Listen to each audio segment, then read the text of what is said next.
Hi everybody. How are you? Are you all done with your taxes? I thought I was done, and then I still have one problem to go. But okay, enough about life. But I hope you are done. Oh, for California, I think it is extended to August or October or something. So if you haven't filed, just give them a call and tell them that you are within LA County, and they should give you some reprieve. But so that's good news if you are in California. Um, but you should still get it done as soon as possible. Hi, Evie. Hi, Lindsay. Amy, Kanitra, Reina, Carney, Leah, Elaine, Lily, Eva, Angel Star, Fire Butterfly, Marie, Kathleen, Kat Eddie, Helena, JJ, Beth, Darren, Darren. I finally opened the card this afternoon. Seda, Reg, Tisa, Julie, Rachel, Cindy, Eliz, Z, Jelma, Fire Butterfly is also on Twitch. Do I need to go live and go live? So maybe I think I there you go. Okay.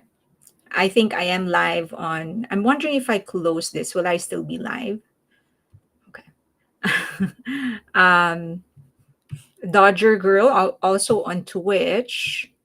Michelle, Mybelle, Joanne, Personal Space, P, Joe, CC, Josie, um,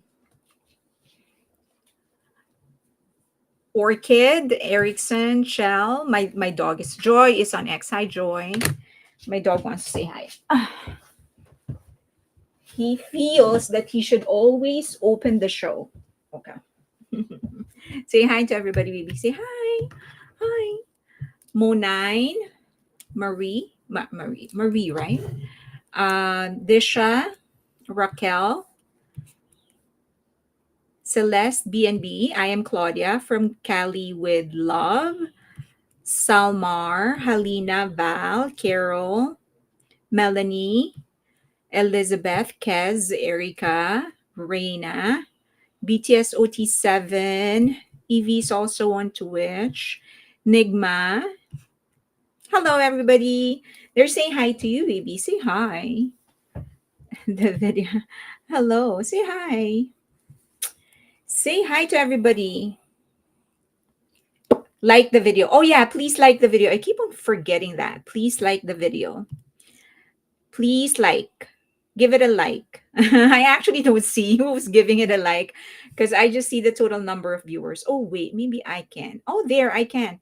Okay. So there are 33 people on X. Why are there so few people that are saying hi? 146 on YouTube and 6 on Twitch. 33 on X? Okay. I'm still learning about this platform. Hi, everybody. I'm sure that you already know that Jin actually is about to release his second album. He released the Hi Ann. He released the track list, and this is the track list. Don't Say You Love Me, Nothing Without Your Love, Loser, featuring Yena. Rope It, um, a trip to with the clouds or traveling with the clouds, background, and to me or of today or to myself today. Lori, hi Lori. See on X. I hope that X people will say hi more. Cute Debak. He is very cute. He's very cute and he's very well behaved. This album is going to be amazing, I'm sure, just like the first album. So before we get into like some of the plans or whatever, um, let's go through some of the things that we already know about the album. So he did release the schedule of his promotions, and there have been some articles written about it. So we know that wrote he participated in writing the lyrics for most of the songs, and that includes the Career single Nothing Without Us. Sorry, that includes his collaboration with Yina, Nothing Without Your Love, Loser, Rope It, and Travel with the Clouds. So that is good news. As we know, he has always been adamant about writing or co-writing many of his tracks. I don't know if you remember, but in one of the documentary that they released, he said that his very first solo with BTS, under BTS, he insisted that they use the lyrics that he wrote because it was his first. So that's Jin for you. Okay. So I'm not really surprised that he would continuously participate in writing. You need another BTS shelf. So do I. Okay. I swear, once I buy my own place, I'm going to have a place dedicated to my favorite artists. And the huge part, probably the biggest part, is going to be BTS. Okay.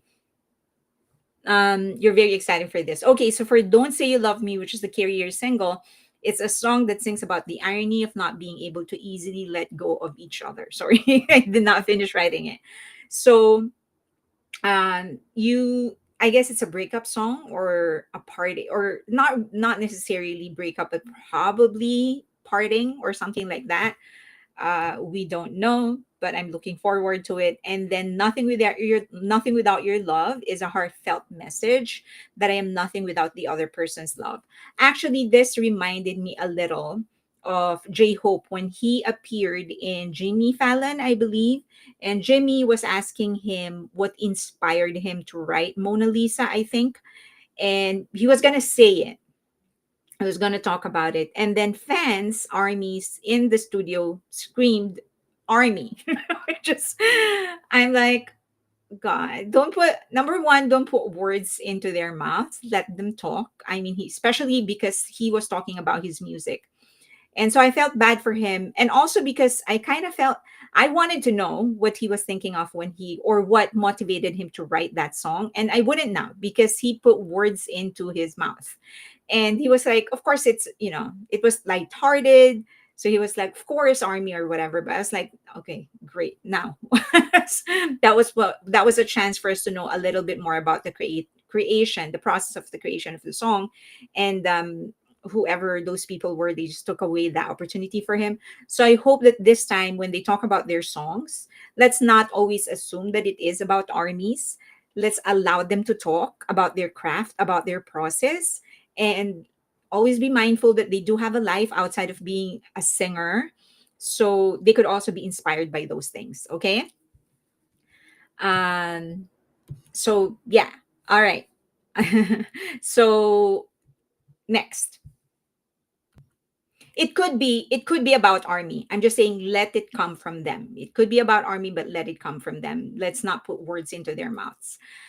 Loser, this is the collaboration with Tina. It expresses a couple who are sometimes sweet and sometimes bicker a little bit. So I think it's like this one is a cute one. This one is a cute one, I think. So I'm looking forward to it. And I hope that when they perform, they'd be a little closer to each other and not like 20 feet apart. So, all right. Next. Yeah, Lina is known for being like bubbly and happy.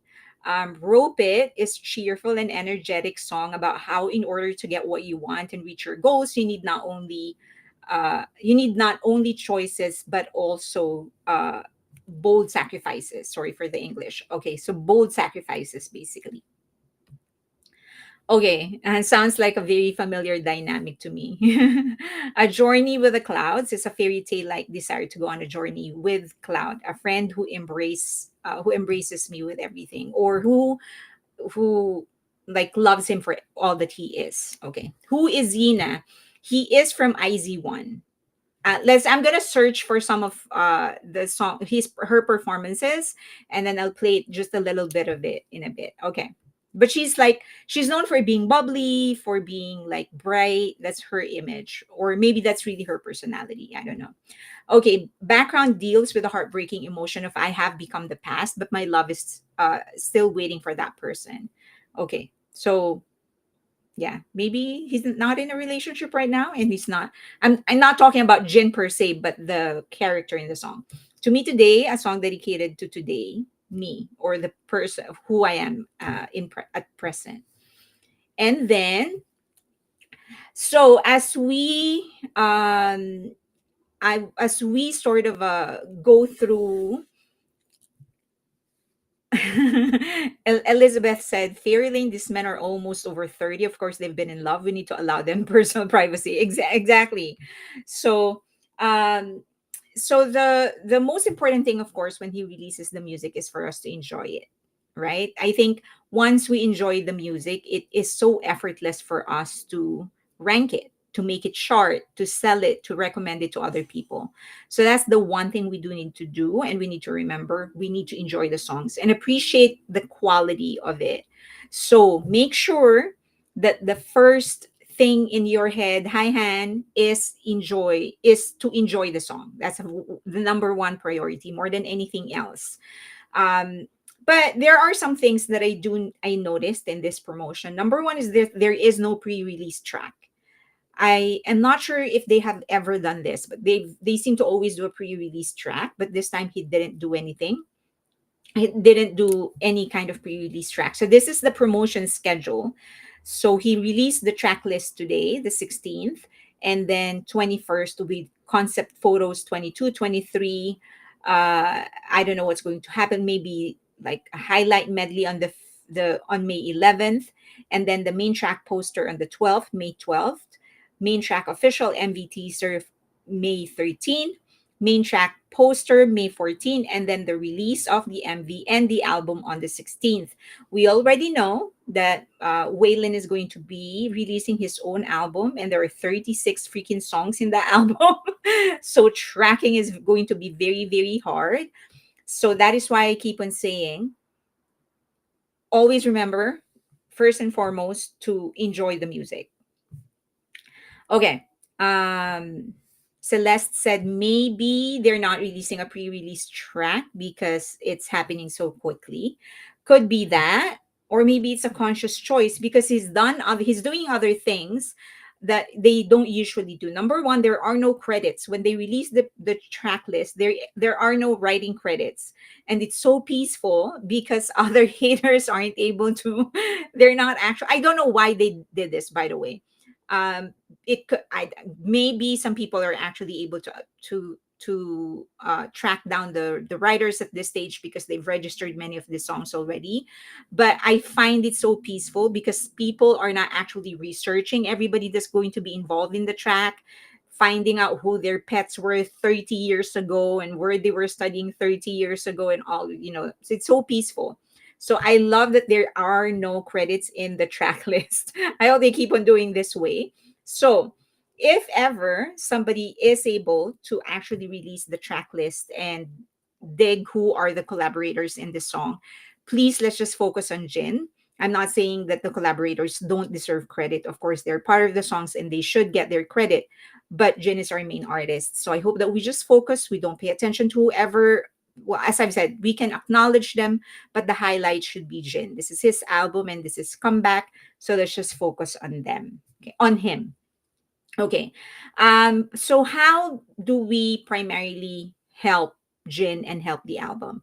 First is that we should post about what we like about the song. It doesn't have to be deep. It doesn't have to be whatever.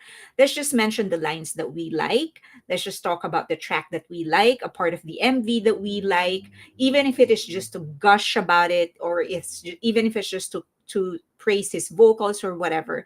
Let's just post about what you like about the songs, even if it's just a line. Doesn't matter. But posting about it is going to help because as you post, you contribute to the noise, you contribute to the voice, you're amplifying the popularity of the song, so it is inevitable that other people will hear about it, and in turn some people are going to check that out, and that is always good. Okay, so post about what you like about the song, ignore the others that might have something to say about collaborators or whatever.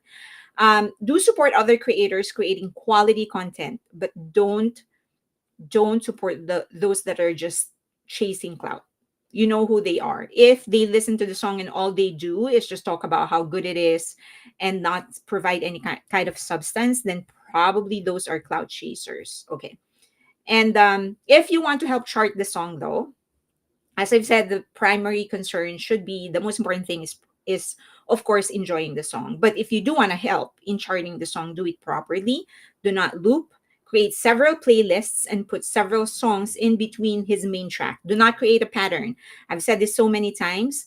Algorithms are designed to read patterns. So if you always put 2 to 3 songs in between the song that you are trying to stream or to rank, then the algorithm is going to read that as a pattern and it's not going to count your stream. And it's going to mark you a bot.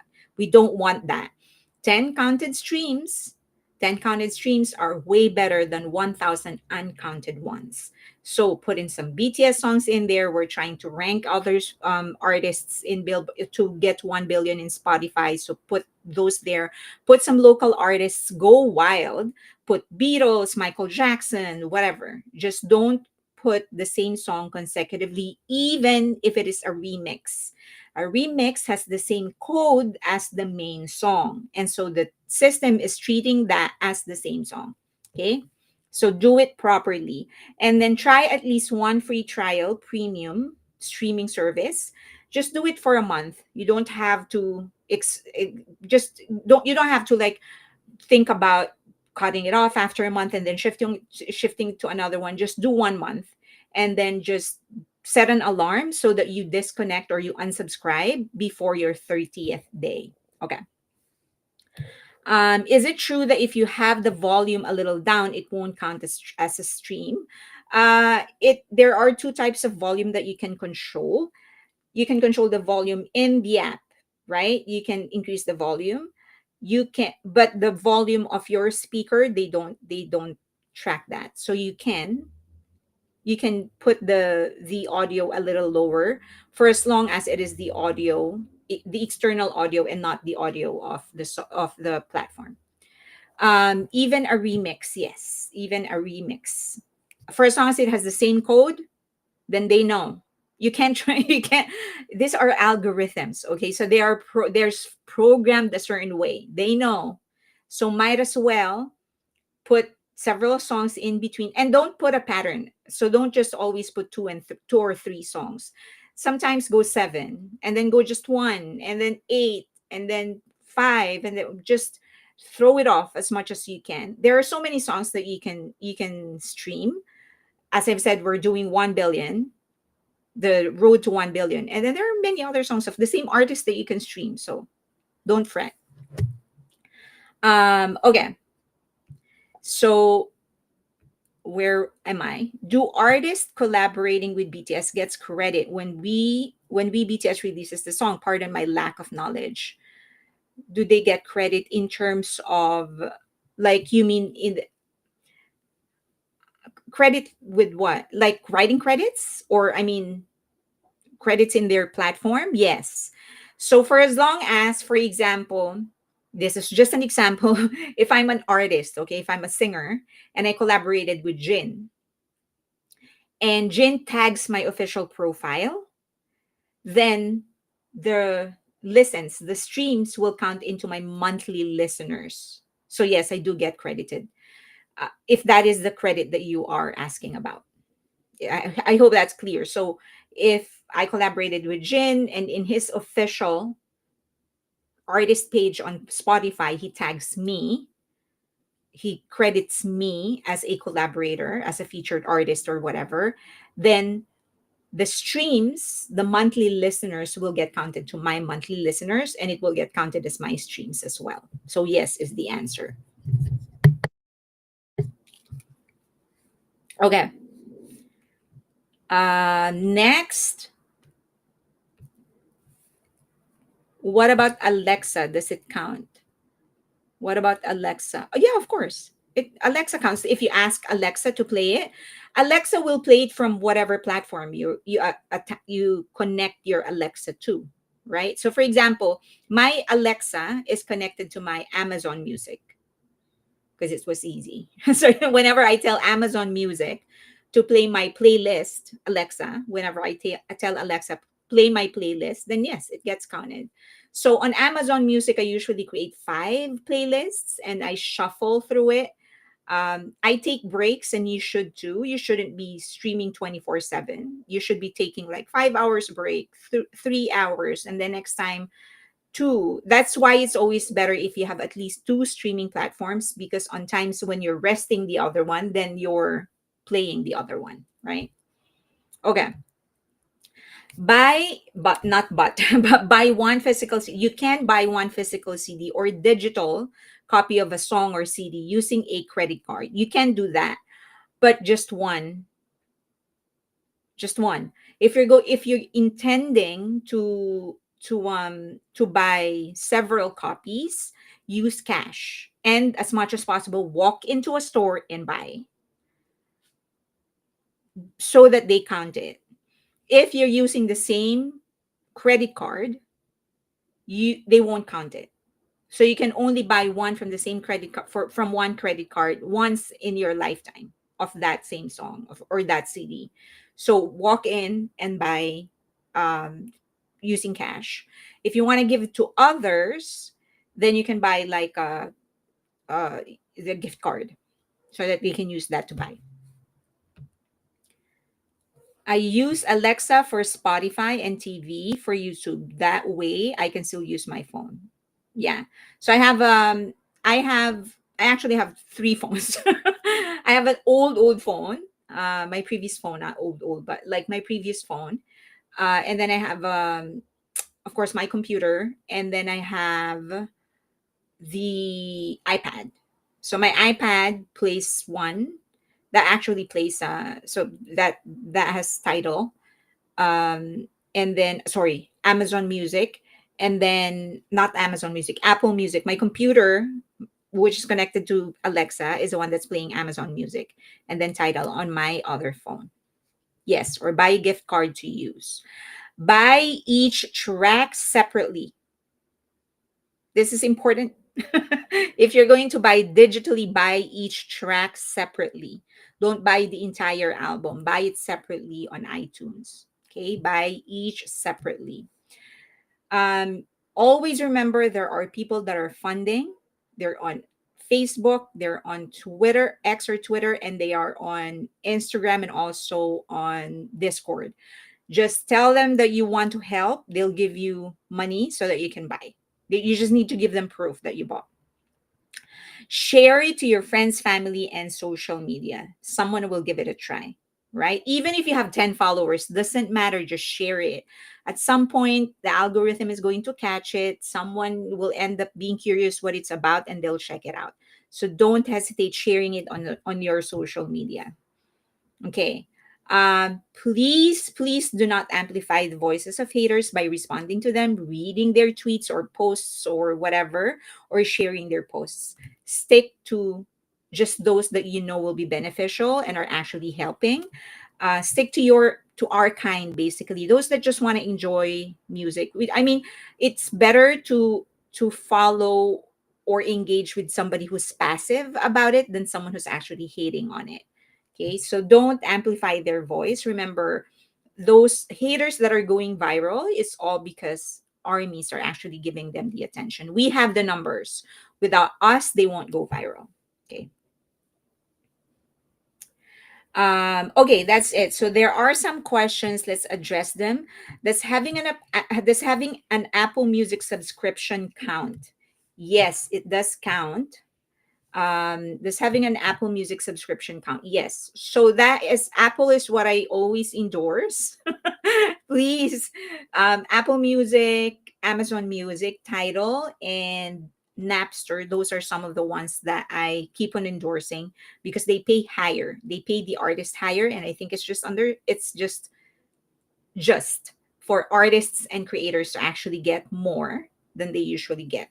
So for Apple Music and for Amazon Music, if you have subscription, yes, that counts. That's better because it's premium stream. You can still buy on iTunes if you want. You don't have to. You don't have to spend more than what you're already spending. Always remember that. Don't like feel guilty that others are buying 100 copies, and here you are buying just one version of the CD. Don't ever feel guilty about it. Don't feel guilty that you're only streaming free on Spotify because you don't have the budget for it. You don't don't ever feel pressure yourself into spending for something that you cannot afford. Ever. Don't do that. For as long as you stream in whatever capacity you can, that is fine. So if you have Apple Music subscription, that is more than enough. You can just stream from that. So that is actually good, because that is, if you are subscribed, that is actually premium. And premium is always better because it counts more in the chart. Okay. Streaming for chart success is so complicated. It is. Rachel, you have a new hairstyle. Oh, thank you. It's actually me not washing my hair last night. So, my main shower, TMI for the day. My main shower is actually at night. So that's when I actually wash my hair, and then in the morning before I go to work or whatever is just the light shower. But last night I decided not to wash my hair. So I'm like, okay, let's just put it that way. Um, okay, yes, they are what I just okay. Mm, you need to be precise. You need to be precise. Buy separate tracks is only for the US and Canada. Yes, so we're talking about charting. Okay, yes, I do need to be precise. So I'm talking about charting in the US, in Billboard Hot 100 and Billboard 200. Now, I can't talk about charting in other countries because I really don't know details about it. If there's anybody there that would want to share about how to properly stream for their country, let me know and I will announce it. But I don't know much about other countries. So this, what I'm talking about, is for Billboard Hot 100 and 200 and other charts, US based charts. Okay. Okay, so Fire Butterfly is actually pretty good in creating playlists. So she's definitely going to update her playlist, and she usually tells us on Patreon. And we have a page, a specific page that's posted in, if you go to my Patreon, go to collections, and then in collections, you will see useful resources. You will see the post where we put all the playlists. And I'm sure that she's going to create a new one or update her current one to include the carrier single for this one. So just go there. There is a free tier, and usually when it is about BTS, it's usually free. So okay, let's look for other questions. For physical CD, you can buy four. I think they changed that. So let's. I will verify that, but I think they already changed this. I will verify. JK won an American award for Seven, and Lado accepted it. She thanked JK because she said it was her first award. Aw. Aw. But that's great for her. That's great for her. She finally got an award. Okay. Um, JK already has a lot. So, of course, we need to celebrate every one of that. What about store credit or gift card? That counts. Store credit or gift cards, those count. Need to make more playlist. Yes, you do need to make, if you can, if you have the time, try to make more playlists, and then you can shuffle through those different playlists. I personally create five, at least five, if I really don't have the time for, but usually my target is five. Sometimes I'm able to create seven. Okay. If you have Amazon Prime, you have limited access to Amazon Music. Correct. You do. If you have Amazon Prime, you do have limited access to Amazon Music. What else? Okay. So what's happening with China putting all the brands on blast is worth being a fashion brand ambassador in the future. This is so funny. So if you go to TikTok, apparently I don't really go to TikTok. My dog has a TikTok account, but I don't. But apparently, so this is off topic, but apparently if you go to TikTok, there are a lot of people that are exposing talking about the warehouses where branded well, expensive brands, not necessarily luxury and expensive brands, are actually creating their goods.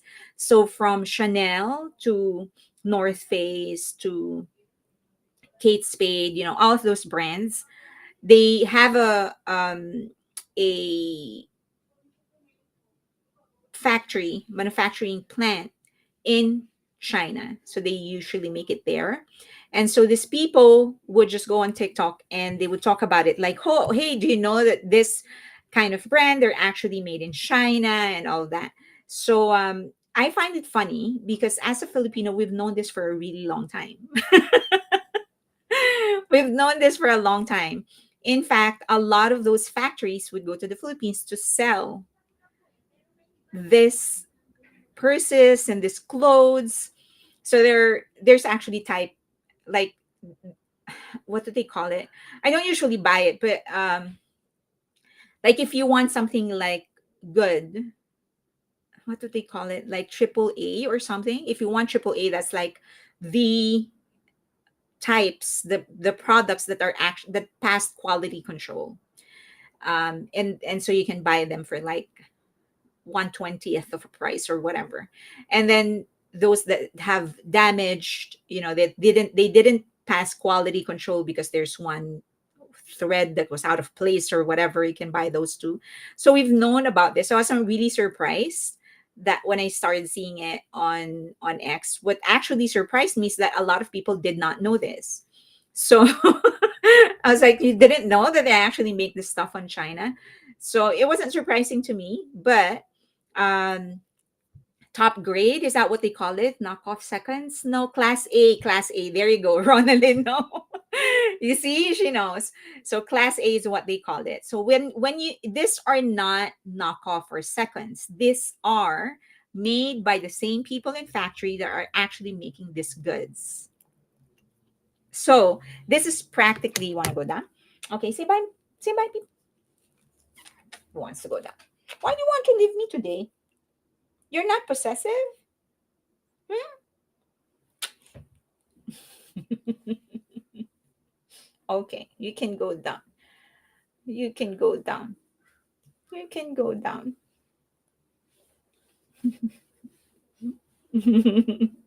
Okay, you can go down. Oh, now he doesn't want to go down. Okay. Okay. They're not knockoffs. They're not rejects. There are rejects. So if you want to buy, I think top eight grade, what do you call that? What is it, Ronaldin? So class A. So class A, it's actually practically the same product. It's just that they didn't give it to the brands in wherever they are to sell. So they created specifically so they can sell it to black market, like the Philippines. But you can also buy the rejects. So like if there's a thread out of place or whatever, it didn't pass quality control, then you can also buy those stuff. So that's very common in the Philippines. We've known about it for a really long time. So I was really surprised when people, it was a big deal for people that, that they're actually being made in China. It's like, how do you not know about this? So yeah, but it was just funny. It's funnier to me that people didn't know about it and they're shocked. So um same material, same machine, yes. So it's the same everything. It's the same. You can buy really those, the actual, and sometimes they actually have the logo. The only thing they didn't do is give it to the to the brand to sell. They kept it so that they can sell in black market, so they make more money. And it's really, I mean, it's not necessarily that cheap either, but it's way cheaper than if you would buy the real thing. Like if you buy, how much is like an ordinary purse from Chanel, for example? How much is it? Like no, like a 5 grand, for example, in Chanel. I'm gonna assume that that's like the cheapest. So if it's 5 grand in Chanel, Chanel is actually not well made, by the way. If you buy that for 5 grand in Chanel, you can probably buy it for like 100 grand from these factories. and you can haggle as much as you want. They'll probably give you a discount if you buy one more. So I remember making this first trip in Hong Kong. It was my very first out of the country trip, and my one of my cousins actually worked in Hong Kong as a domestic helper, and she was like, "I'm going to," because she knew my mom really loved shopping. Like she really loved my mom is a fashionista. So my cousin was like, "I'm going to bring you to the best place in Hong Kong," and that's what they do. Like they have stalls, and they were like, so if you start choosing different purses there, they're like, "Oh, do you want to get the best quality? It's a little more expensive, but it's actually like made by the same people, same workforce, same factory, whatever." And my mom was like, "Of course." It's like, of course we want that. And that's how we learned about it. And so whenever we would go to Hong Kong or China, we would just go to these factories. It's an open secret. It's an open secret. So when people started like talking about it on X, I was like, how do you not know that this is actually not happening? So oh, and also like Chanel is actually not a good brand, like quality wise. If you ask all of this, because they know, right? They're actually the ones that are making it. The only reason Chanel uh, increased its price is for branding purposes, but they didn't increase or change the way that they're making their purses, or any of their products. It's actually not well made. If you ask these people, like which one is the best made, it would be Hermes and LV. So those two, like if you want something that you can pass on to your children and children's children, it would be those two brands. They are well made. So anyway, Chanel is going to sue me. I'm just reporting what's actually happening. Okay, that's a disclaimer for Chanel. That's what I heard. Okay, but I am not from those factories, so um my favorite purse was from there. It had a bad seam in a side pocket. Yeah. Weavers had so many products made in China, sad because South Korea's economy isn't doing well. I think they have some made in China, and then they also have some made in South Korea. They also have a lot made in at home. Yeah. There are some artists on Etsy that replicate designer bags. It's really it was, so if you are gonna go to the Philippines, class A, B, C in Green Hills. That's a place like a shopping area in the Philippines, and there are, yeah, exactly that. Like those stuff that you're seeing on TikTok right now, that's where they sell those products, allegedly. My LVs are still excellent condition years later. Yeah, my mom got her first LV, my first gift, my gift to her. How many years ago? 4 years ago, maybe 4 years ago, maybe. Wait, yeah, 4 years ago, and it's still like new, still like new. Okay, I'm not really like a brand person. I don't like my $5 my $5 window that's blinds, then I'm not particular about the brand, so it doesn't really affect me. You can replicate the brand, you can replicate the bag because the designers are not copyrighted, but the logo is what is copyrighted, I think. My brother's wife is from the Philippines. He travels with him in his long truck. Okay, so let's go to the next topic. So that's it for our, we got sidetracked with all of this. Okay, let's see, what do I have here. Do you want to talk about new jeans, or do you want to talk about the charts? Amazon, that's a whole designer dupes. But does it clear customs in the US? It does clear customs in the US. It clears custom in the US. Okay, a disclaimer again. So far, everyone who's done this, they've been able to bring it back here.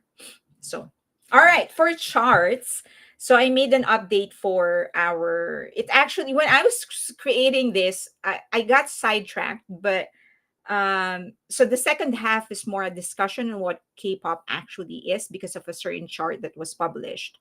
But okay, we'll just go with the flow, right? Okay, so for J-Hope, so I put Sweet Dreams and Mona Lisa on top because those are the two newest releases. So right now, J-Hope's Sweet Dreams is at 75 million and Mona Lisa is at 69 million. So it seems Mona Lisa is actually tracking faster than Sweet Dreams. Um I know there's this whole issue. Let's get back to this. Let's go through each of this first. We have Fake Love at 927 people. We're 1873 million away from pushing Fake Love to 1 billion. So let's keep on adding that in our track list so to push it to 1 billion. And then Life Goes On is 791,000. That's going to be the next target, which is great because it is a Korean song, Korean language song. And then Astronaut is at 576. Running Wild is at 312. Running Wild is actually tracking faster. Tracking, yeah, it's moving faster than the Astronaut. But let's not let's not forget to add the Astronaut as well. It's 576 million. So Hegum is at 524,460,000. And then J Hope's More, which is the one that is getting pushed before Sweet Dreams and Mona Lisa. It is at 300 million. Okay, let me remove myself because okay. And then Wildflower of RM is currently the one that is have the least number of streams of all the songs that we're pushing to 1 billion. It's at 291,695. It is Spotify. Road to 1 billion, 2 billion, 3 billion on Spotify. Yes. Um, so if we can concentrate on, if we can, here I go again. If we can concentrate on, if we can add more to Suga and RM and Jin and J Hope, that would be great. Okay, Jimin, the next song we're pushing to 1 billion for Jimin is Set Me Free at 411 million. And then Friends is at 490 million. This is from V. And Slow Dancing is at 490 million as well. So it looks like V will most likely cross 1 billion with two songs almost simultaneously. And then 3D of Jungkook is at 858 million. So very close. Probably in my initial estimate. I haven't updated my estimate, but it looks like he's going to get there June or July. Latest August. So for BTS, now to 2 billion. To 2 billion. For BTS, Butter is at 1.34. My Universe is at 1.42. And then Boy with Love is at 1.25. Okay. Love Me Again is at 1 billion 39 million. And then Jimin's Like Crazy is 1.35 billion. But Who is at 1.60. This is, my God, this song has crossed 1.6 billion like three times already. Okay, 1.6 billion for Who. So this is tracking fast. So he's probably gonna get to 1 to 2 billion soon, like probably end of the year, before the end of the year. And then standing next to you is a 1.17 billion, and Left and Right is at 1.7 billion 72 million. Okay. And then 2.3 for 2.3 billion, and 2 billion for Dynamite. Okay, so I haven't updated the dates, the estimated date on when they're going to reach the next billion. But I do think that RM's Wildflower to get to 1 billion in 2035 is going to be like 40. And then Um, More for J Hope, I think it's just 2036. He's going to be 40 as well. So I think it's just maybe can we add a little more to their streams? Because it's like, oh my God, 2035. So however, as I've said earlier, I mean this is just one platform. It's just Spotify, right? And this is actually more than anything a marketing tactic for Spotify because they know people are going to be obsessed with the numbers. That's why they keep on publishing it. Um, that's fine. It's just that the problem is that it's also that they also get less in terms of ranking and stuff like that.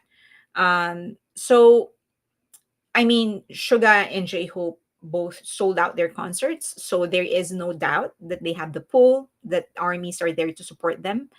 But I just hope that we can extend that support also to their streaming, because as people move more into streaming, then um, that will be a more important data than sales.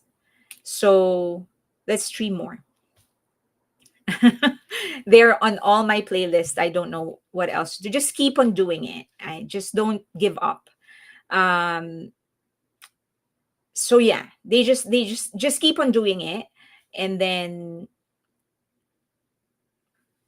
you know just don't give up. Just don't give up. If Apple started publishing numbers, they would eat Spotify. I have absolutely no doubt. I have no doubt that's gonna happen. Um I don't think they will. They're so snobbish about it. And to a certain degree, it's kind of good for their brand. I feel like that sets them apart. Um, I just wish that there is another way for them to kind of emphasize or sort of position themselves as the more organic platform than anything.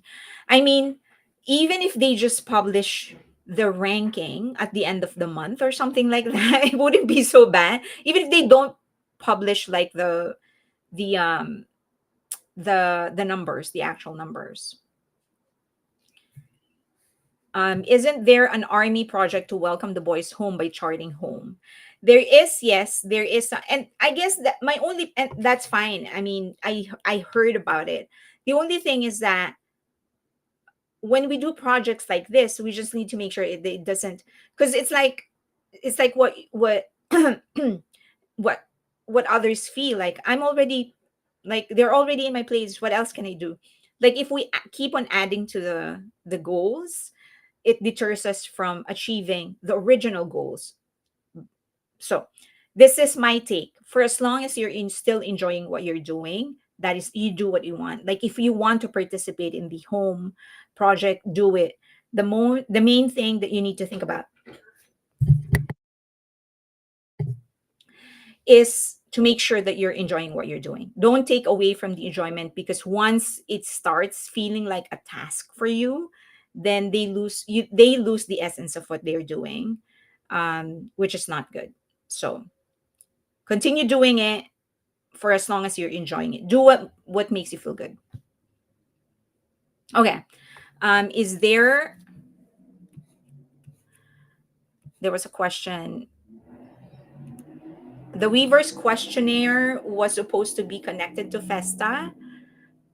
It was not well, we don't know. They just said that if they just said maybe I can open in my other account. They just said that wait.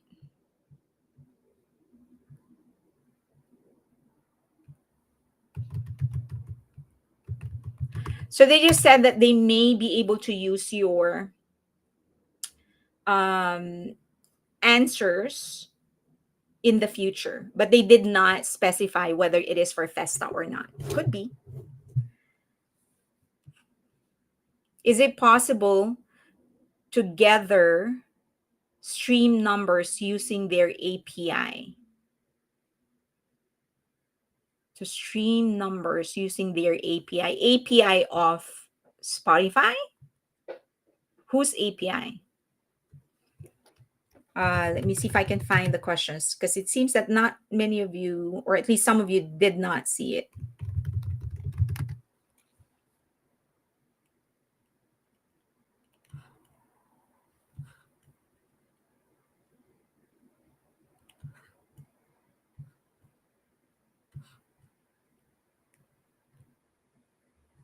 Okay, let me see if I can find it. I can't even remember the questions anymore.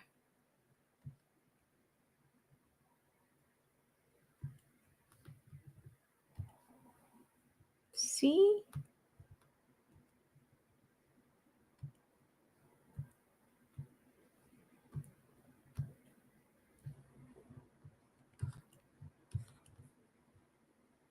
Did anyone actually? Okay, here.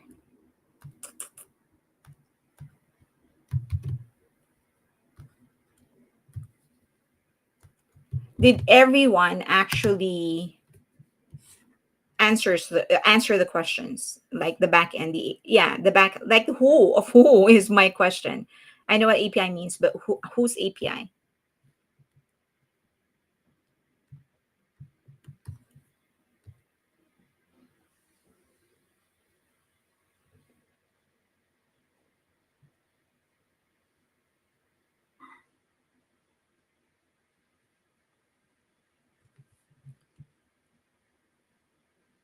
Oh, you're talking about Apple Music. um I think you can. Let me check with, I know that, um who was it that did that? I think,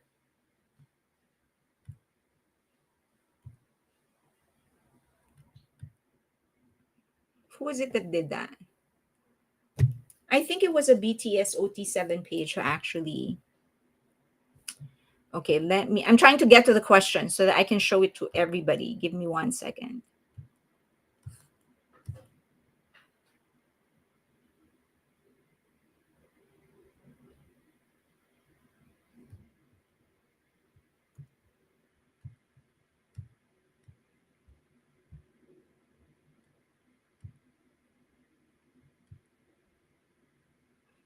I did answer the questionnaire. It was only up to 12 hours.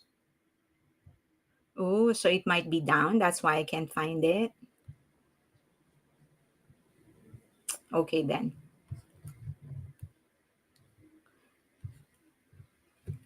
Okay.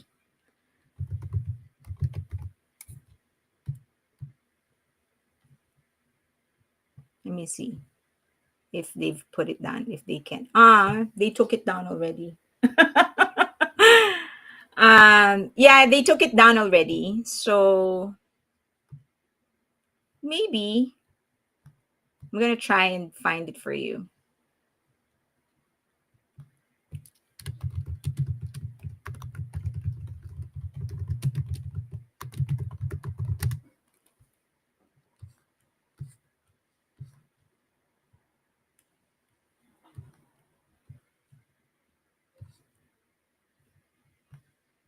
And you couldn't open again once you already answered. Hmm. I'm just hoping someone posted the actual, like someone posted the, like a screenshot shot of the questions, because sometimes they do that, right?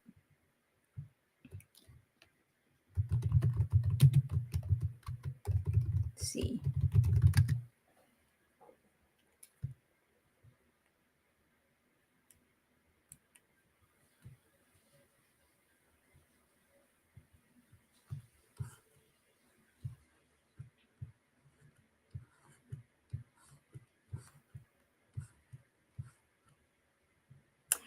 Okay.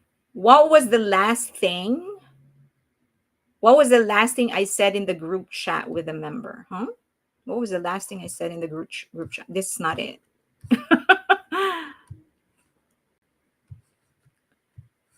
Yeah, no, no one posted it. Or at least maybe someone posted it. I just can't find it. Sometimes people post it on X, but I can't seem to find it. So, um, Yeah, I know sometimes people would usually post it on X. It's just that I can't find them. But okay. If I find it, I'll post it here. Do you think they will use the answers on one BTS episode like before? Possibly, possibly. Mm, I know I posted one question um on Patreon. I posted, what was that I posted? Because I was so shocked with the question, like what what line, if there is a single line in all BTS song, like what's your favorite one line in all BTS song? And I'm like, one line of all BTS songs? Are you crazy? It's like, why you just kill me? Why would you ask? Okay, let's see.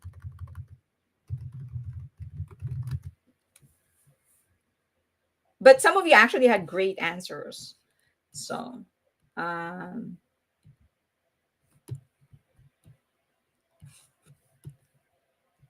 see if I can find someone. Ah,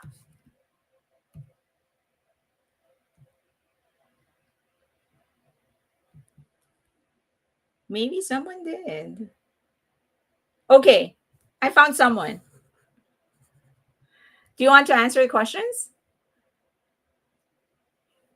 Yeah. I found someone, but it's actually originally in um they're on Spanish. So we're just gonna have to, do you want me to share it?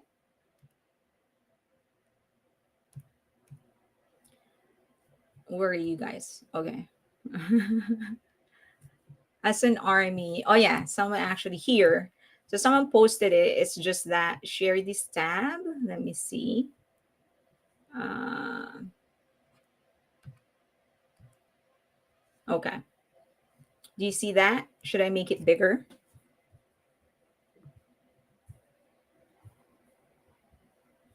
As an army, which BTS song would you recommend to someone you were introducing to the group?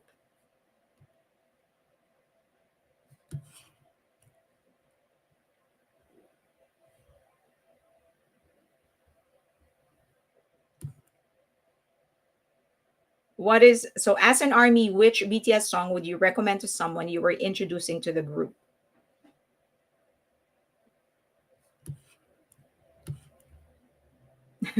It took French in school. It's translated. There's an automatic translation in X.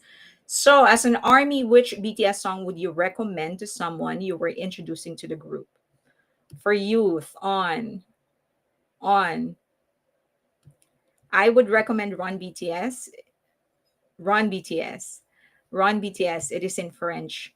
Butter or mic drop? Mass City. Mass City? Really? That's surprising.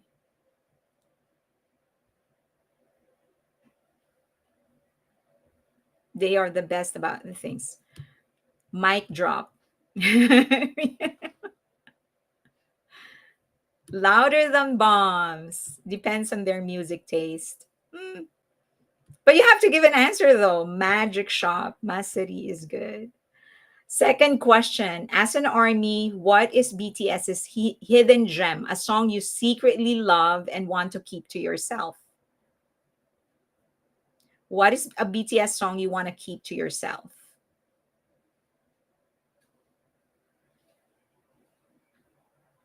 My answer was on, by the way, on the first one. Depends on what secret, the hidden gem, fake love, dynamite for English, seesaw. Are you all answering number two question now? Black Swan, BST, or on. Second grade, The Truth Untold, See It and Let Go. That is my hidden gem. So for me, my hidden gem is The Truth Untold. Who answered that? That is my hidden gem, Truth Untold. We on. Film out, Let Me Know, Coffee. I would also say Run BTS. So for number one, I chose on because it had an equal amount of like hype and meaning, because it's important for me to have like to recommend something that has a universal substance. And while I actually prefer, personally, I prefer Run BTS over On in terms of beat, it's just that Run BTS is so personal to BTS and Army that I feel like it can, if you listen to the lyrics, that it can like isolate people, as opposed to On, the message is very universal. Hidden Gem for Youth and Telepathy. I feel like coffee now. I can't blood test tomorrow morning. As an Army, which BTS original content do you wish you could bring back? Spring Day, intro, am I wrong? Okay, so let's go to number 3 question. So if you go here and then you translate, what as an army, what is so number 3 question, as an army, what is your favorite BTS choreography? And then, so when you answer, put number 1, 2, 3, 4, and 5. So number 3 question, as an army, what is your favorite BTS choreography? So put number 3. Number 4, as an army, which BTS concert would you like to see live if you can go back in time? I want to see your answer in this. And number 5, as an army, what original BTS content do you wish they would make, they would remake, or why? 3 Spring Day, 3 Spring Day. Favorite choreo On. Bepse for Army's Eyes Only, Best of Me. 3 Black Swan, 3 Run BTS, 3 Butter, Butter, Butter Let Go, Black Swan, 3 Butter, Best of Me, Let Go. Number 3, Let Go. How about number 4? 4. What is your number 4? As an army, which BTS concert would you like to see live if you can go back in time? Attack on the Bangtan, BTS, Best of Me. Number 4, Fifth Muster, Love Yourself, Permission to Dance, Butter, Grammy, Busan, Share a Moment When You Felt Truly. So for number 4, for me, I said their very, very first concert. The very first. Their very first concert is what I want to go back to, which was the free one. No, it wasn't the free one. That a show in in Korea before they actually did that in the US. So, but I want to go back to their very first. That's what I want to go back to. Number 5, as an army, what original BTS content do you wish they could remake and why? What original content do you wish they could remake and why? Busan or Red Bullet? Concert in Busan. Number 5, Run BTS, Busan, Bon Voyage. Yes, because that then you can watch all of them again. Run BTS Water Park, In the Soup, Wembley, or Fifth Muster. So what's your number 5? In the Soup, Suwutsu, Bon Voyage. And this I would assume is anything any content that you want them to remake. American Hustle? Really? You want them to remake that? Okay, let's go to number 6, 7, and 8. I just have to translate. Okay, so as an army, I'm surprised many of people actually said Laji Molana. As an army, what is your favorite? So now put 6, 7, and 8 in your answer. As an army, what's your favorite BTS slogan? What made you become an army and love BTS? And then, 7 is what made you become an army and love BTS. And number 8, as an army, if you could express your feelings with just one line of BTS lyrics, which one would you choose? This is the one that I posted because I was just so shocked at the question. So 6, put 6, 7, and 8. When you answer, put 6, 7, or 8. Bon Voyage and have V and Sugar there for the whole time. 6, Love Yourself. Love Yourself. Borahe, trust Freighted. Laji Molala. I was so shocked that a lot of people are actually answered Laji Molala. Apo Bangpo, Apo Borahe, Love Yourself. I Purple You, Marry Me Yogi. Their music and their lyrics. Seven, what made you become an army and love BTS?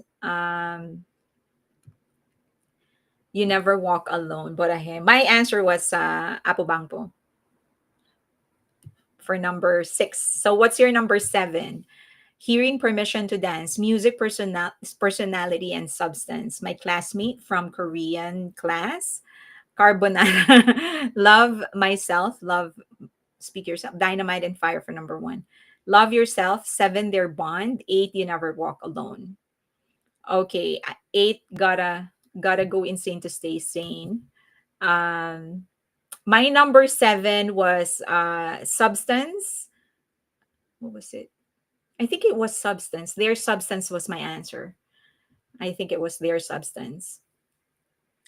Number seven, chapter two. Number seven, Kim Taeyong. Seven, compilation video of Jungkook imitating his Yoongs.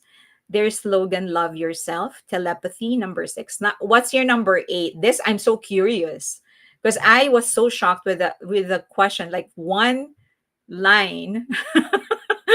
How do you freaking. Okay, what's your number eight? Within this pitch black darkness, you are shining so brightly from Save Me. Shine, dream, smile. I came via Jungkook. Okay. Jimin Who. Forever We Are Young.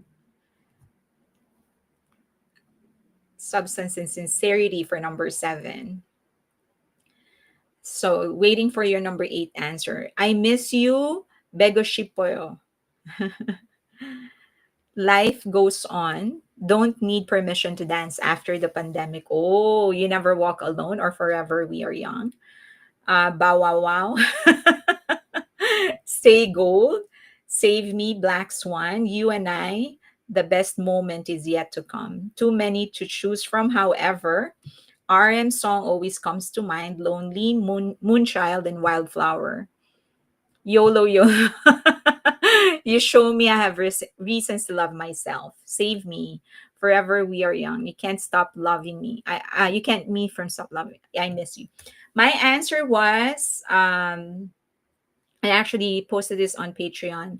I still love you, but I still want you. Sorry, but I still want you from um, the truth untold because I feel like that is applicable in the entire BTS experience and the entire band actually. Like being an army is not easy.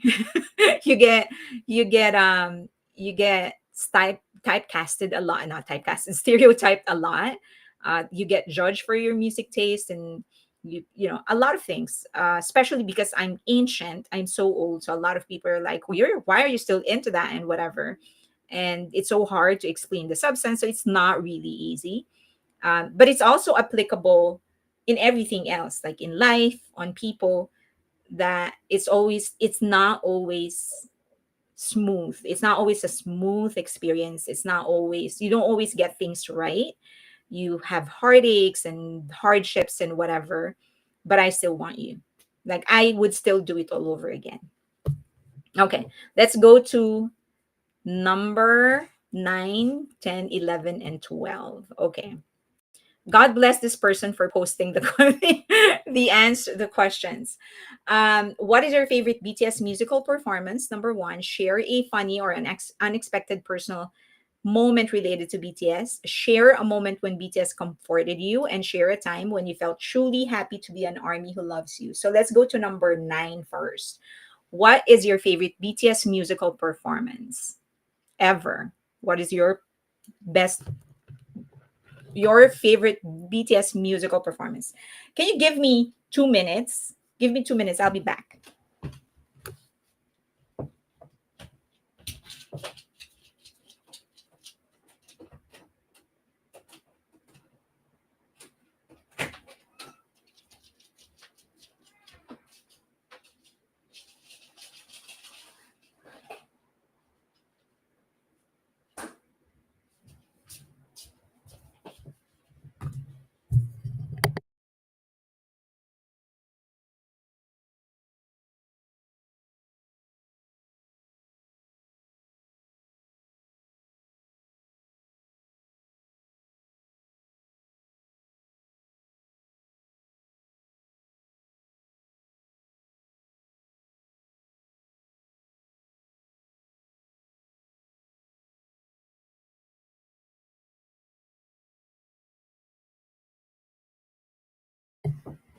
I'm back.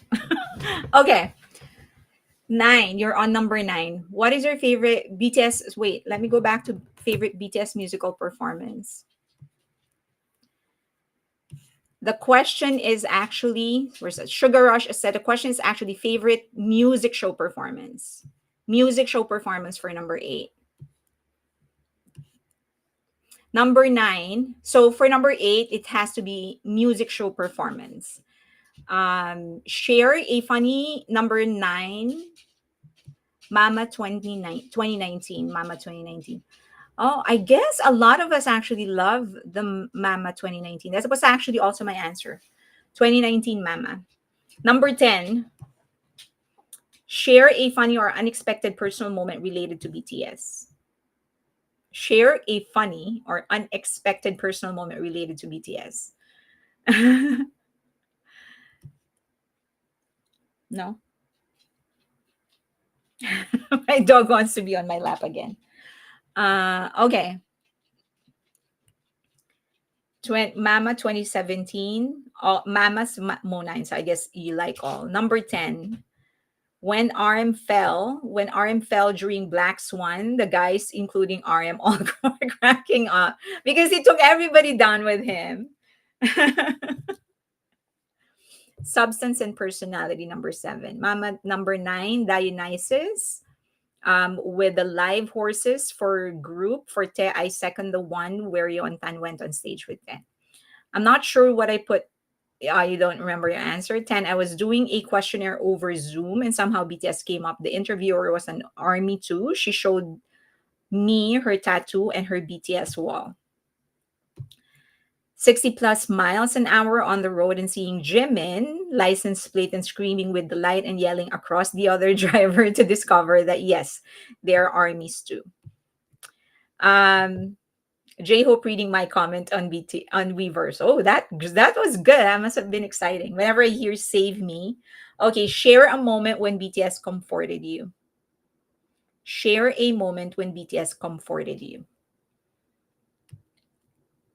When they're hitting each other. Okay, share a moment when BTS comforted you.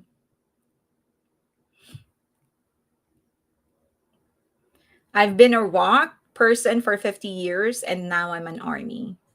Hmm. You can still be a rock person in an army. Kathleen, that makes me laugh. um, what's your 11? I put every time I felt sad or having a bad day, I just put BTS content and it puts a smile to my face. When I heard Hate You before JK and listening, life goes on. RM live all through COVID lockdown when international armies fought back to protect Suga, um, and little scooter liars. My answer for number 11, um, my father passed away during the pandemic, and I couldn't go home to the Philippines because it was useless because they had in the Philippines at that time, you're not allowed to mourn, not allowed to mourn, but you can't. Yeah, they have to cremate right after somebody passes. So the moment he passed away, they brought him directly to the cremation to get him cremated, and they weren't really allowing anybody to accompany my mom. And then if I go home, they would put me, um, I would have to go on quarantine for 14 days. And so it'll like I would be going home to nothing basically. So that was really very hard. And I just had to, of all the songs of all the songs that actually comforted me, it was Not Today. So I just kept on listening to Not Today because whenever I felt like whenever I'm going through some crazy thoughts, I would just tell myself like Not today. Whatever it is that you're thinking, you're not doing it today. So not today until, until it got better. So number 12, when I lost, Dawn Marie said, when I lost my job after 10 years. What happened though? So you were listening to their music? Fairy Lane, I want to say my dad also passed away during COVID also. It was hard, right?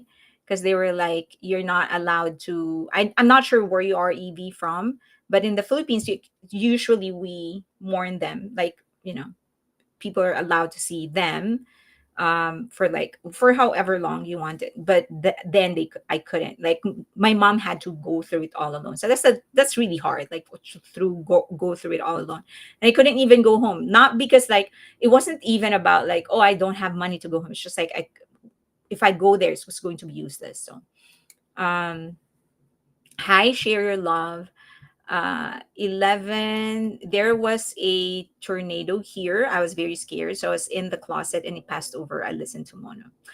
RMC music, huh? It's always there. um so many. Okay. 11, or let's go to 11 first. When I feel frustrated, depressed, alone, tired, and sad, it reminds me that they have a magic shop in your heart. Okay, number 12. Every moment since I started down the purple path, they are funny.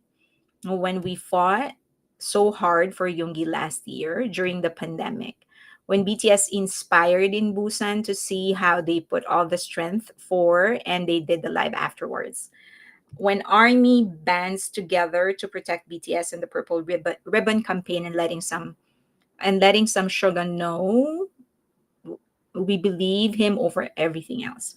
When I was at sleepover LA and just enjoying BTS music with a bunch of people, no pressure, no tension, just good.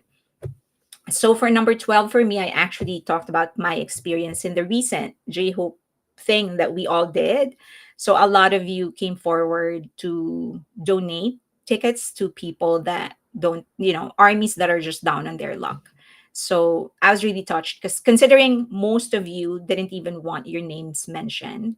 So you were like, no, just here's the money, just buy the person tickets so that they can watch. So that was really touching for me, because I felt like, oh, okay. And to think, what's even great about that entire thing is that you like, you're not billionaires that have like dispensable millions of money to just buy whatever you want. We're all just, most of us are all just working. And so for you guys to be that generous to actually offer whatever excess you have in order to help others, that was like touching for me. So that's what I shared. Like, a lot actually contributed to help armies who are just down on their luck. So especially that the during the end, when we were like, okay, a lot of people are still approaching me, telling them. And it's harder, it's really hard. It's not just to open up your story to somebody.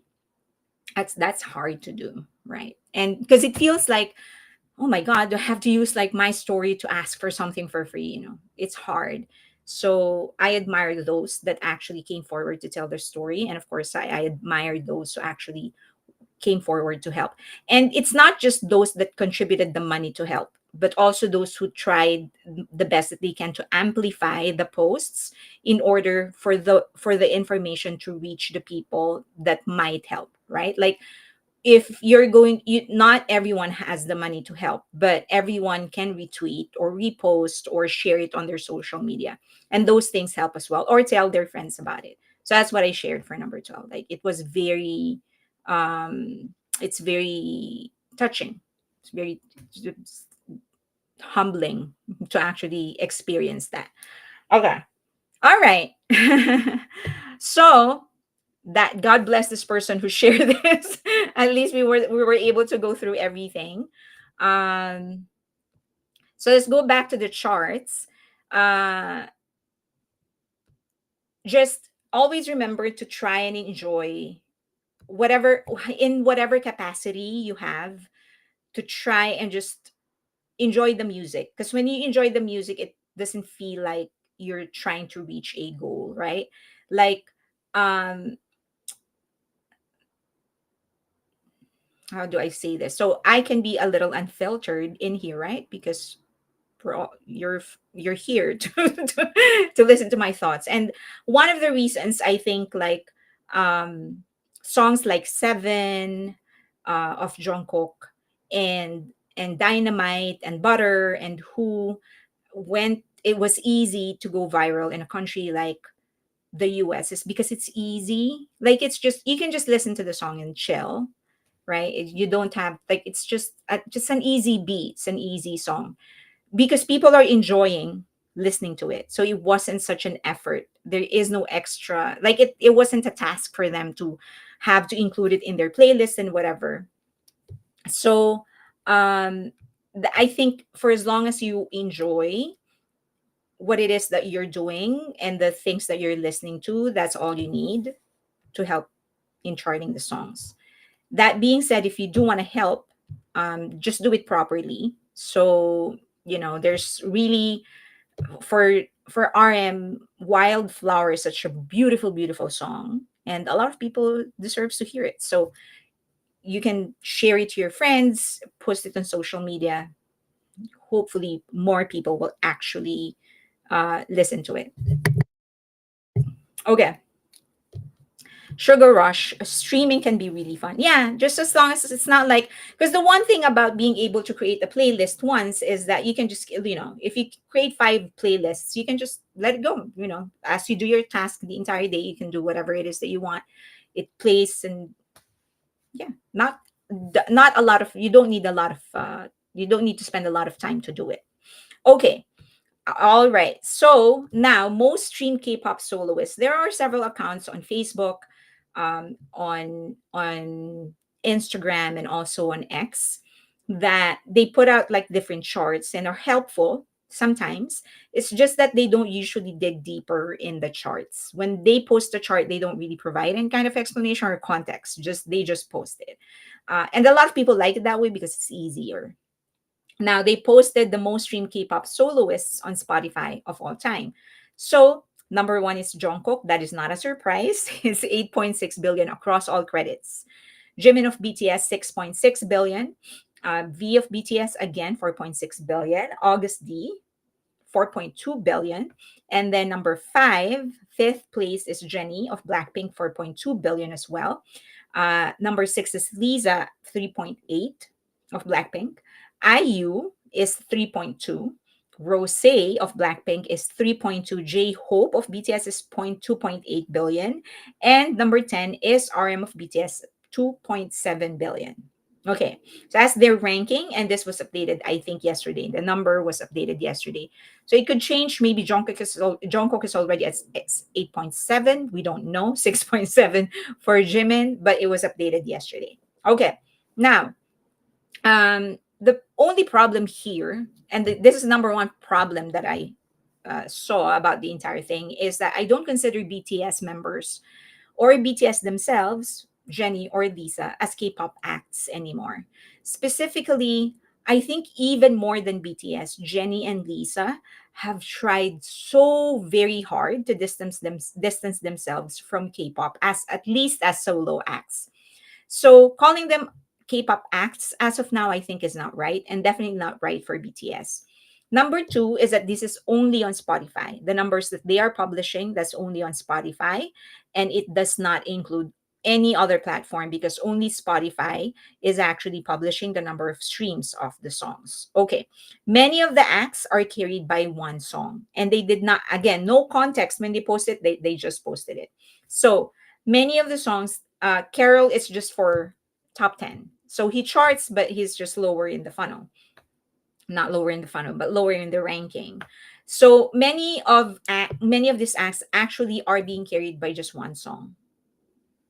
So it's kind of like, it isn't a representation of their whole discography because they're being carried by one song. So if, as I've said, my number one concern is that I don't consider BTS members, BTS themselves, the group, Jennie or Lisa, as K-pop acts. That would mean IU is the only one ranking at 3.2. Because if we're just talking about like K-pop, it would only be IU.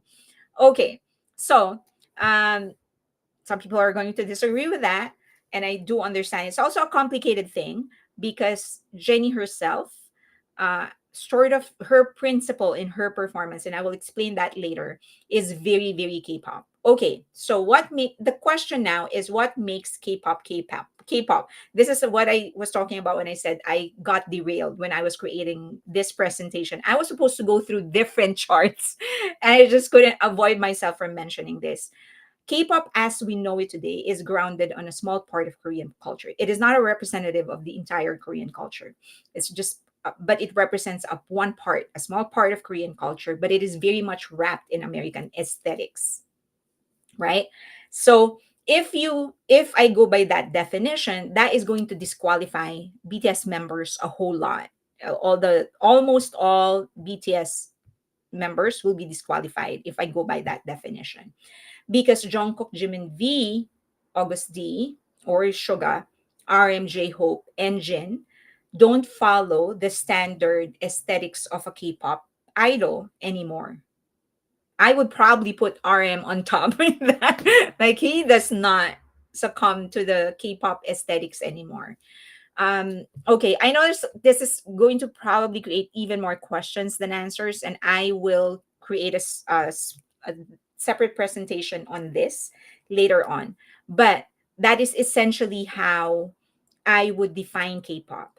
It represents a small part of Korean culture, but it is a part of Korean culture wrapped in American aesthetics. If I go by that definition, that is going to exempt all BTS members and the entire BTS group itself, because they have stopped succumbing to the aesthetics of what K-pop demands a long time ago. And RM actually is a champion of that. I mean, look at his latest album. That is so anti K-pop. That is so anti idol. His whole aesthetic is so anti idol. So, if that is actually why many consider So Taiji the fathers of K-pop, because they feel like that they actually represent K-pop as we know it today. I disagree that they are the fathers of K-pop, but many people actually regard them as like the first ones to give the first of the very first idol group, because they were the ones who first combined the aesthetics, the American aesthetics, with the Korean sound, the ones that they were creating then. Very much heavily influenced by the African American culture that was start because of the American, what do you call that, base in Seoul, Gangnam. So okay, not Gangnam, Itaewon, in Itaewon. Okay, so what are the aesthetics that K-pop demands? Flashy, that's one. It's if you look at them, they look very undone. They like combining and layering things that don't usually go together. You can argue that that is very much Asian in nature, because if you look at traditional clothing, oh my God, we're going to get into the whole discourse of like traditional clothing of Asians. But if you look at the traditional clothing of Asia, of different Asian countries, you will notice that we like layering in Asia. That doesn't matter like what country, like Asian countries, we like layering things. So that is very much, that's where the Asian influence is coming from, Korean influence is coming from. But then because they modernize it, it looks very undone, because they would like combine different textures and different prints and different fabrics and different looks from different nations. So that is actually a model, a quintessential aesthetics of K-pop. Just observe them. They look so undone, so different. So as opposed to maybe Americans, they're very sophisticated, very elegant, very structured, very structured. Both are good, by the way. I'm not saying that one is superior over the other. It's all a matter. Fashion is all a matter of taste, right? Whatever works for you. So um, that, and then there is, of course, so that is on the fashion side, and then that is there is the obvious expectation to be very very thin, because Asians are thin, I mean small. So you have to be extra thin. You can't be ordinary. You can't be like, you can't be ordinary if you want to be an idol, because then you're just an ordinary person, and as an idol you have to look different. So okay, so that's just the we're not even scratching the surface here, but those are like some of the basics. Okay, so that's why a lot of people consider them to be the first K-pop idols, So Taiji and the boys. because they were the first to introduce those elements. So K-pop is now more entertainment than it is art. I said was, but it's actually more is. K-pop is more entertainment than it is art. Um, that is not necessarily bad for as long as you're not expecting a philosophical discourse in their songs. So it's fashion over substance, catchy beats over cohesiveness, beauty and talent, trend versus originality. So if you listen to many of the K-pop songs, like it's all about catchy beats. It doesn't matter if it doesn't make sense. You know how even the sound has to make sense. It has to form a narrative for it to be a great song, right? And but that for K-pop, that is not what it is about. For as long as it is catchy, it doesn't matter if it is not cohesive within the song. Of course, beauty over talent, we all know that's very rampant, not just in K-pop, but especially in K-pop. And then there's trend over originality. It's very rare for K-pop groups to actually start a trend. They follow trends. It doesn't really matter if they don't start anything new, for as long as they're following it. Um,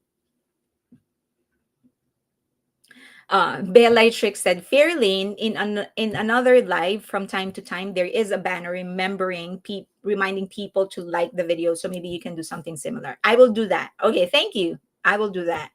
And then fashion over substance. So that essentially, so if you look at K-pop, it's really not something where you should be expecting, as I've said, like a philosophical discourse about life or whatever. It's not about that. It's really just for entertainment. Now, it is. I'm not saying that no K-pop act can actually provide substance. I'm not saying that, but essentially, in its essence, it's in its fundamental form. It's more about entertainment than it is substance. And so, this is an example of trend versus originality.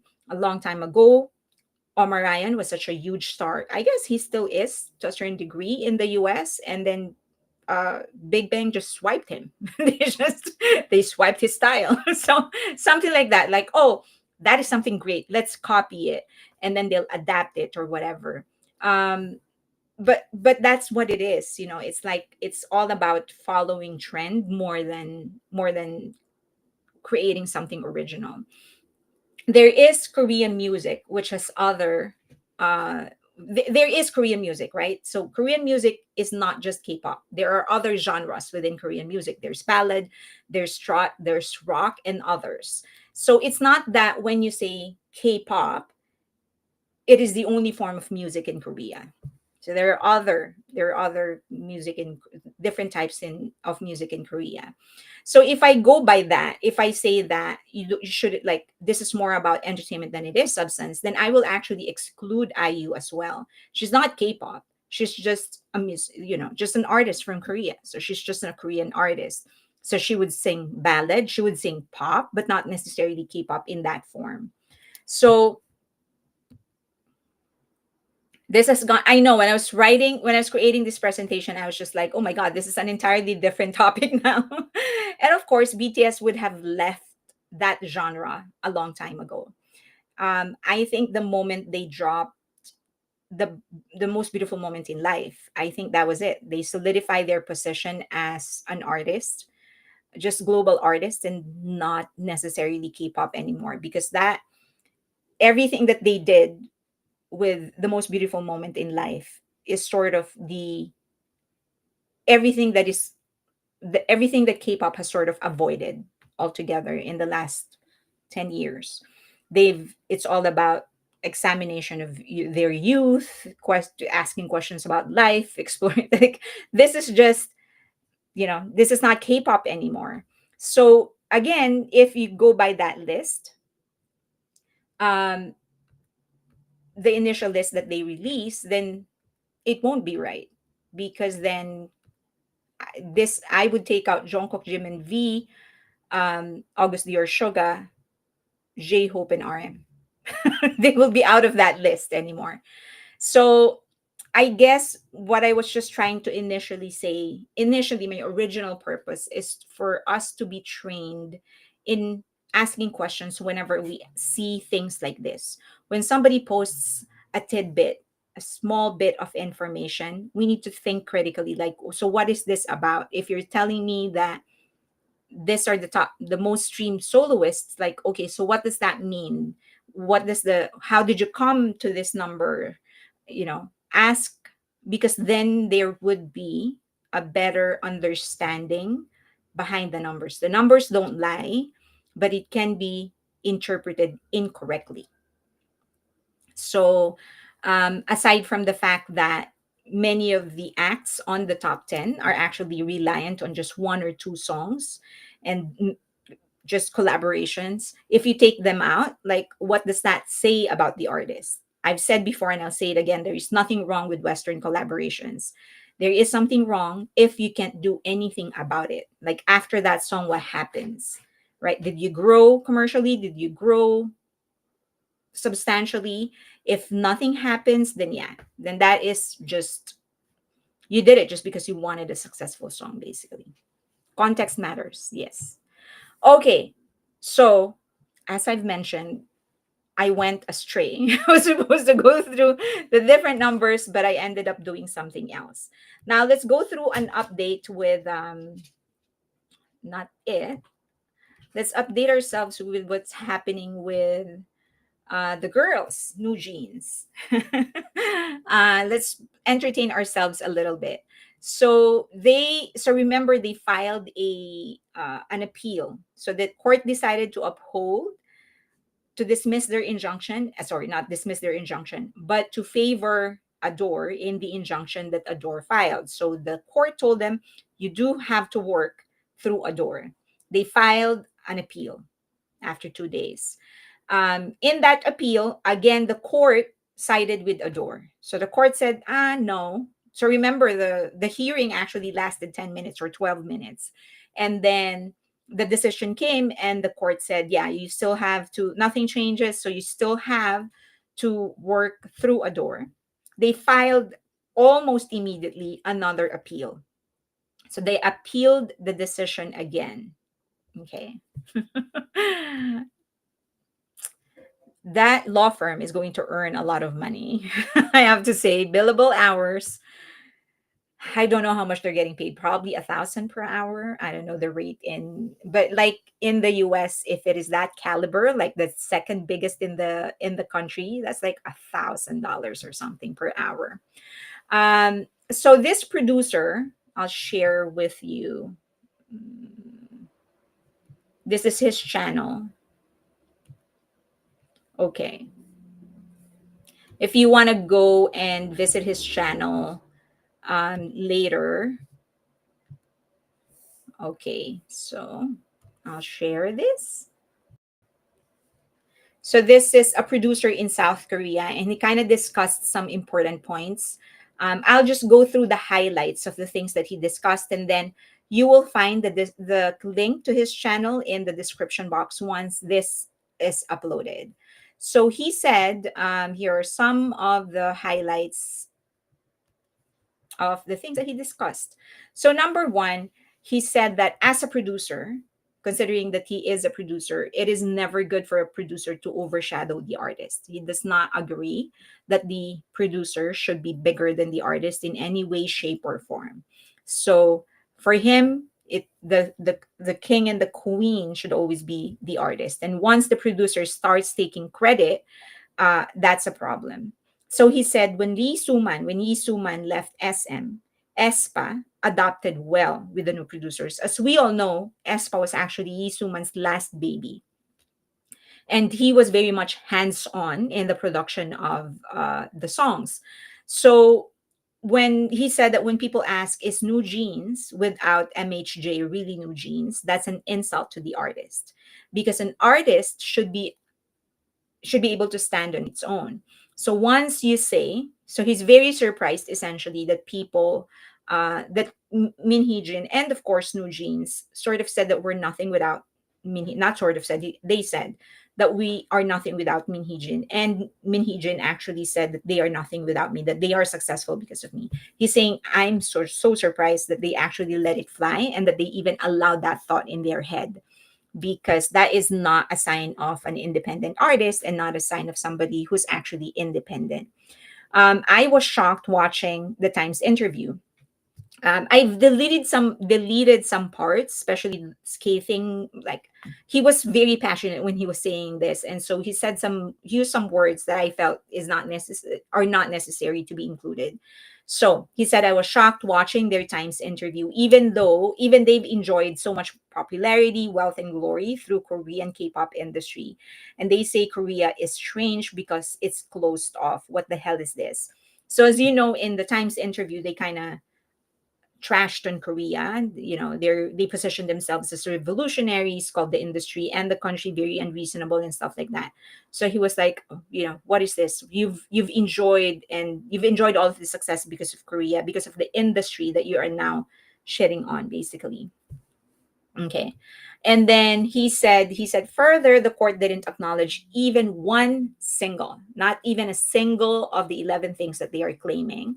If you listen to the 11 points that they raised, it's not ambiguous. It's not even ambiguous. He's saying it's not, you can't even call it ambiguous. It's just downright crazy. It doesn't make sense at all. For example, they said, if you don't bring Min Hee-jin back, we'll terminate the contract.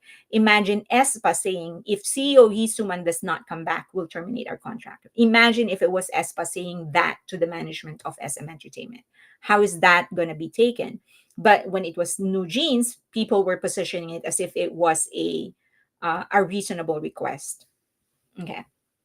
Director Shin Woo-sok must be regretting his involvement now. He said, one of the members said, we have the portrait rights to our faces, so why can't we decide to take that down or upload videos as we please? So for him, here he was just so like, what the hell are you even talking about? Don't you even know what an exclusive contract is? Do you not even know who has rights over your music and your likeness?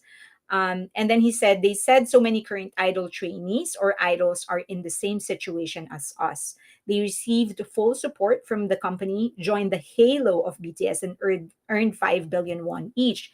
And then he talked about, because he's really a producer in South Korea, so he produces for different idols. And he talked about how many idols actually don't get paid in the 7 years that they stay with a company. And here they are talking about idols being in the same situation as they are. And he was like, no, there's like zero people that are in the same situation, not even BTS, because when BTS started, they had nothing. So like he was like, no, nobody's in the same situation as you are. You're the only one there, and you should be thankful. Next, he said, I think New Jeans received top-notch treatment. I've worked with many. This is where he said it, because he has, as I've said, worked with many different idols. I've worked with many idols, and some really had a hard time. But for New Jeans to talk about struggles in the music industry as if they've experienced the worst is a disgrace to the country. So he was like, don't ride on the hardships of others. Don't monetize the hardships of other people. All of you bunnies who kept on hustling and supporting them ended up being poisonous. I'm being harsh, but bunnies made it like this. To be really harsh, the parents made it like this too. And MHJ, of course, along with the lawyers who keep supporting them. And then the biggest problem Min Hee-jin created is that she made other idols their enemies. She took aim at groups like ILIT and Les Seraphim. How does turning them into enemies help Min Hee-jin? Why create hostility? Min Hee-jin did this to herself, not for New Jeans. Okay. Also, outside of him, so there was so fun. It was so funny. If you go through the comment section in his YouTube channel, there were so many funny comments. But here's this one person who claims to be, I don't know if it is true, but she claims to be a fan of New Jeans, a bunny. And she proposed a recovery plan. So this is how she thinks New Jeans should be handling this. A press conference, this is her proposal. Number one, a press conference with all members shaving their heads. Okay. The focus is sincerity, and Min Hee-jin should not be blamed either. It's a matter of public opinion and weight that should go to this level. Return or donate the settlement amount. You can prove that this was not done for money. Reward with good song and stage with other producers at a door. Not just good, not okay. It has to be, wow, it's so good. It has to be so punchy that people will say it's crazy. And then volunteer work, a bit extreme and forced rather than image making. And then she said like New Jeans has had some strong impact, that that it was shocking, and I think it still has a lot of potential. So this is her proposal on what New Jeans should be doing in order to recover their image, their broken image. And there's a lot of that. Like if you go through the comment section, it's almost like, and you will go through some crazy stuff that they are proposing there. Same idea. Have you ever thought about what it means to say that you can't do anything without minhijin? Aren't you admitting that you are nothing? Okay. By the way, I think that does not bother them if you tell them that. Like, do you admit? So you're saying that you're nothing and you have no skills and whatever. I think they don't care. So saying that, I don't think it makes any sense. Like it doesn't land to them in any way, shape, or form that is substantial. So some people are asking, is the law firm just milking New Jeans for billable hours? Or in other words, the amount of money that they pay? Um, I personally do not think so, because I find it hard to believe, and I said this on Patreon, I find it so hard to believe that the second biggest law firm in the US will advise, not in the US, in South Korea, will advise their client to fight a losing battle. And as the second biggest law firm in South Korea, I do know that they know that the second injunction would be useless. I'm not saying that they think there is no chance for the main lawsuit, but I think they know that this injunction will just yield the same result. I mean, if I know that, if you and I know that, what else? What more them when they are supposedly the biggest, the smart ones? So no, I do not think the law firm is milking them. In fact, it's quite the opposite. I think the law firm is advising them to not proceed with the lawsuit. It's just that the girls are not listening to them. I think these are the girls telling them, no, we want to keep on filing an appeal. And I think they will exhaust that to the very last. If they can file 100 appeals, they'll do that. So they'll do anything and everything within their power so that they do not have to go back to a door. So I think this is their decision. I definitely think, I am 99% sure that the law firm is telling them, let's not appeal. It's not, this is not, or probably it's not that the law firm is telling them let's not appeal, but probably more like the law firm is telling them, 99% chance that we're going to lose, that the court is going to favor Adore again. So now I don't think it's just about milking the girls. I think it's the girls really wanting to do this. That's just my opinion. Okay.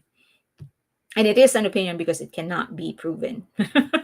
um, After a second injunction, do they, meaning New Jeans, think that the court's decision will really change?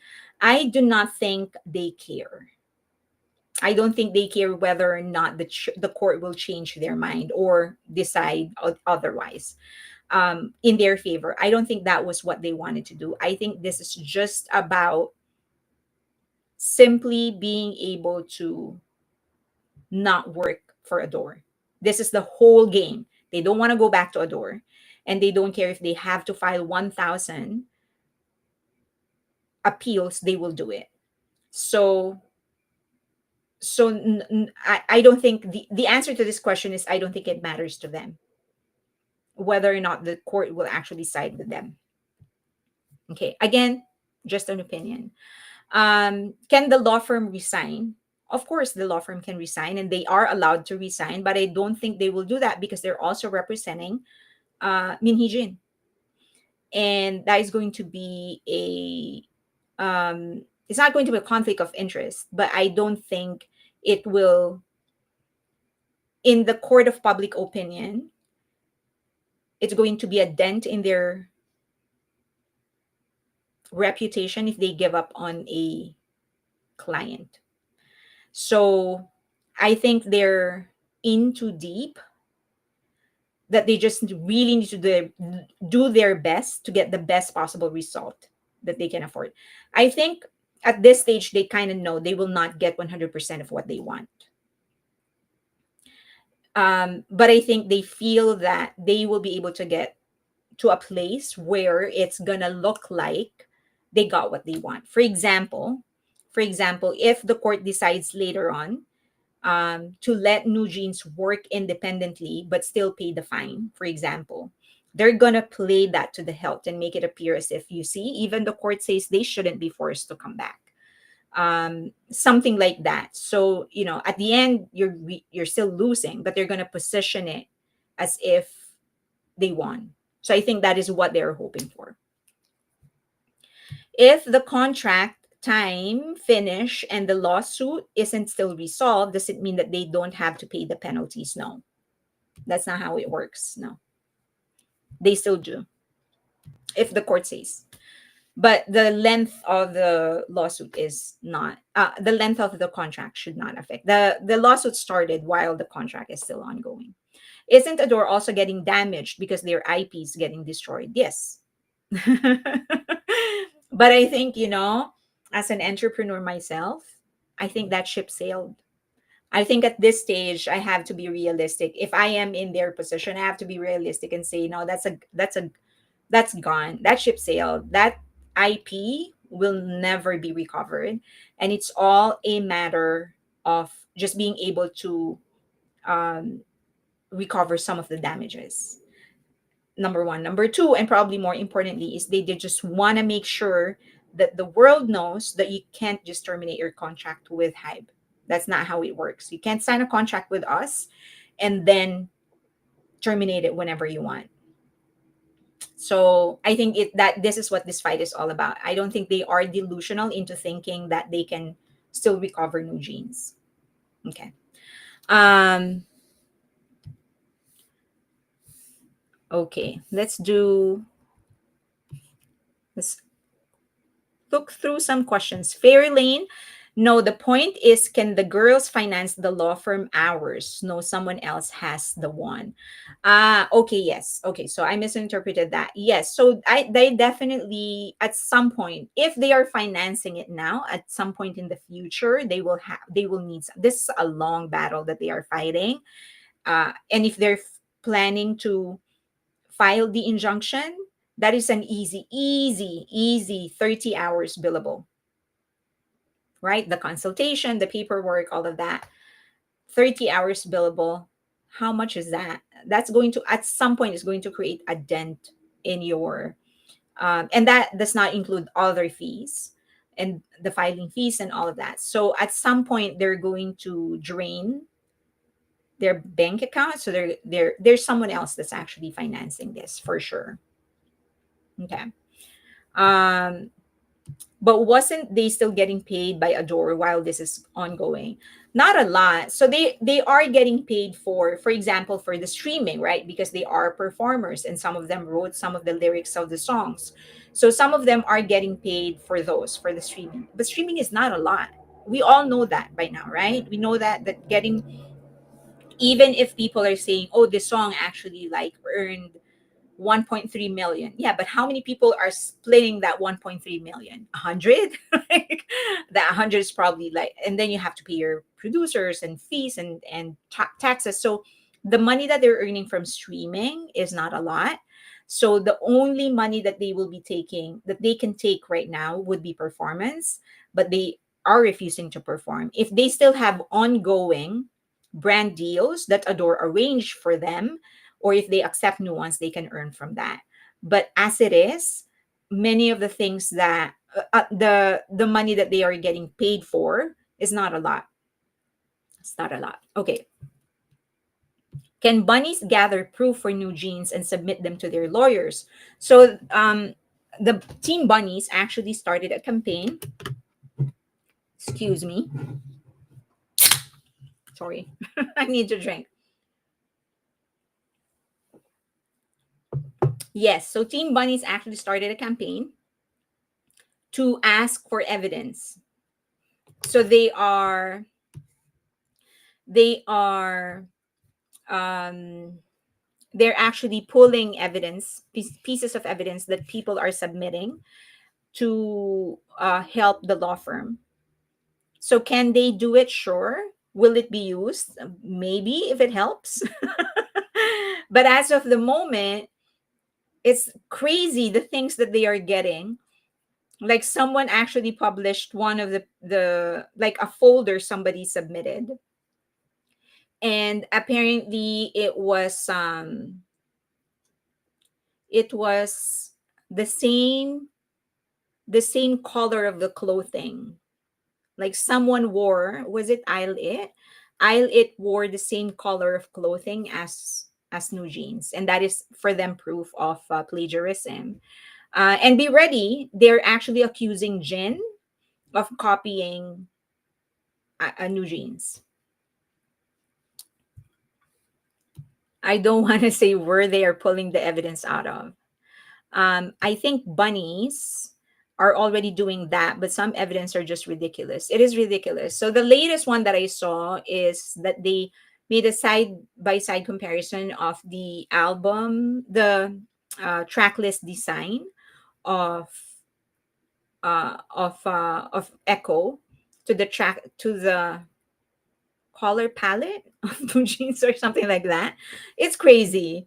And like if I'm yeah, it's gonna make you like dumber. So it's gonna make you dumb. Sorry, not dumber. It's gonna make you dumb.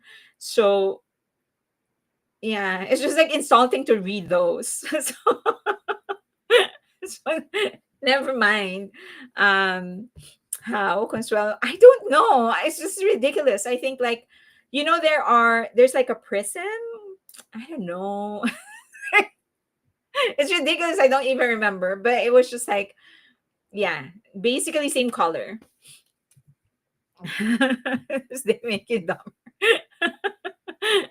People are saying people are saying they need to help number two law firm gather evidence by the end of this. That law firm will be number two. Oh my god. Those people have employees. I feel so bad for them. Okay, so there is a new evidence about a high producer mistreating them by jumping on a big bunny plush. Okay, oh my god, it's 1 hour 56. I still have one more topic, but if I start on this, I was gonna talk about like I just wanted to actually talk about. I don't know if I should start. I wanted to talk about like how the haters and toxic fans are actually dictating the narratives. Just to give you like an idea on what this was supposed to be about. You know how um when you post, right? When you post something to support whoever artist that you want to support, when it comes to me, it's almost always about BTS. I do support other artists as well, but that is even a part of it. Like if you're a fan of BTS and you're also a fan of other artists, haters will hate you for it. They will accuse you of being a multi, that you shouldn't be an army. Like if you're an army, you should only be an army. Like you cannot support any other groups because you're toxic and that you're not a good addition to the group or whatever.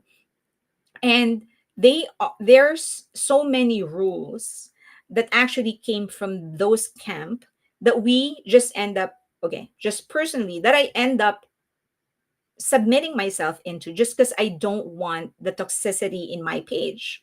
I don't want to trigger them further because I feel like I am so busy. I do not have time for this. Okay, I will just avoid it so that we avoid all the toxicity.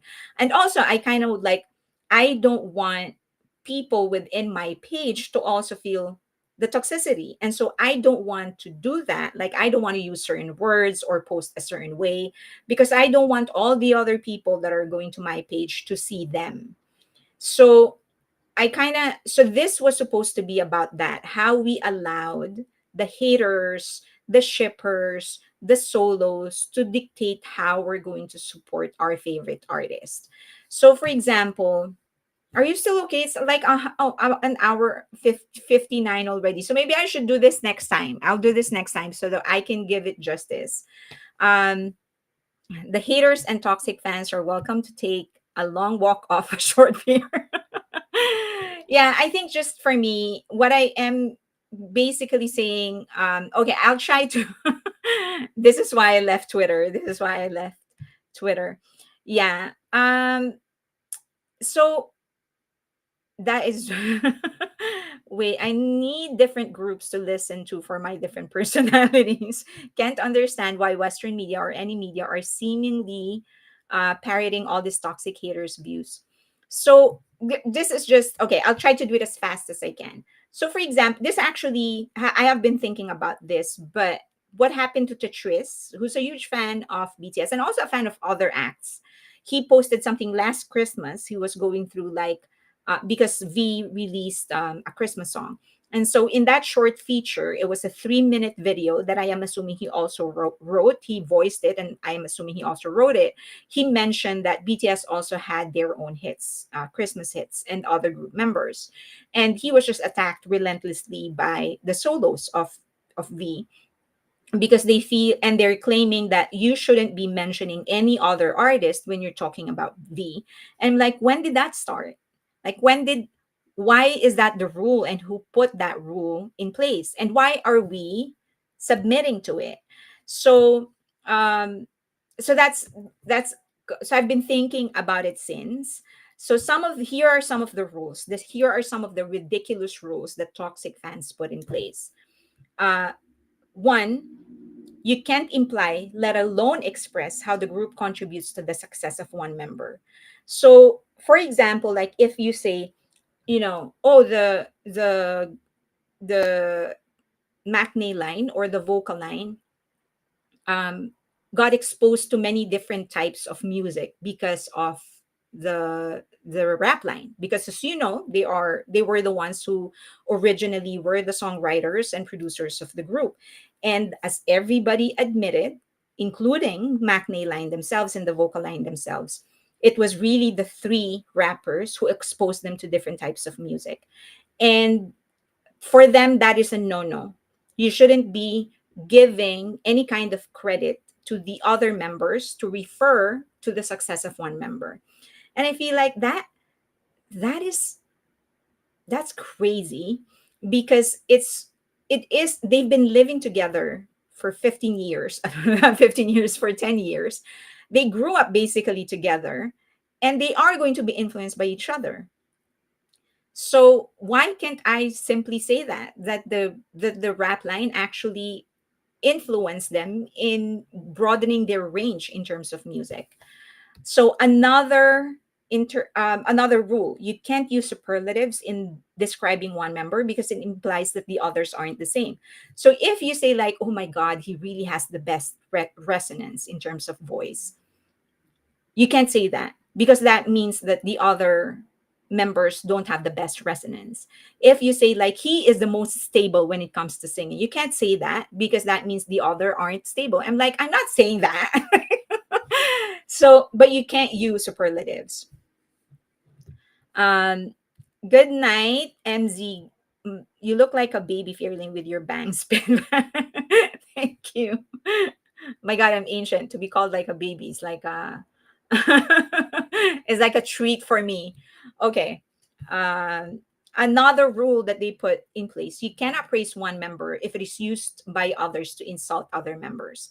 I experienced this like it was there is no tomorrow, when I was posting a lot about the achievement of Jimin. So I would constantly talk about like, he did this on his own because he had no collaborator. And everyone was like, you can't say that, because they're going to use that against Jungkook, because his number one was with a collaborator, Laro. I'm like, that number one, that is so unreasonable, because of the two, I'm just going to be frank about it. Jungkook's the more popular artist. Laro's advantage is that she's on radio. So it was easier to market the song on radio, and everyone knows it. And his longest charting song in Billboard Hot 100 is a solo song, Standing Next to You. So why would it be? And not, that's one. And second is, why would I pay attention to haters, right? But the amount of messages I keep on getting, and the amount of curses, threats that I'm getting because I keep on saying that. So for them, you can't say anything about one member if it is used by others to insult another member. Number next, the company does not contribute to their success at all. You cannot praise Big Hit at all. Nobody in Big Hit, even if it is P Dog, for them, those people don't have anything to do with the success of the members. They are useless, and only the members are pulling the weight. They don't share it with anybody else.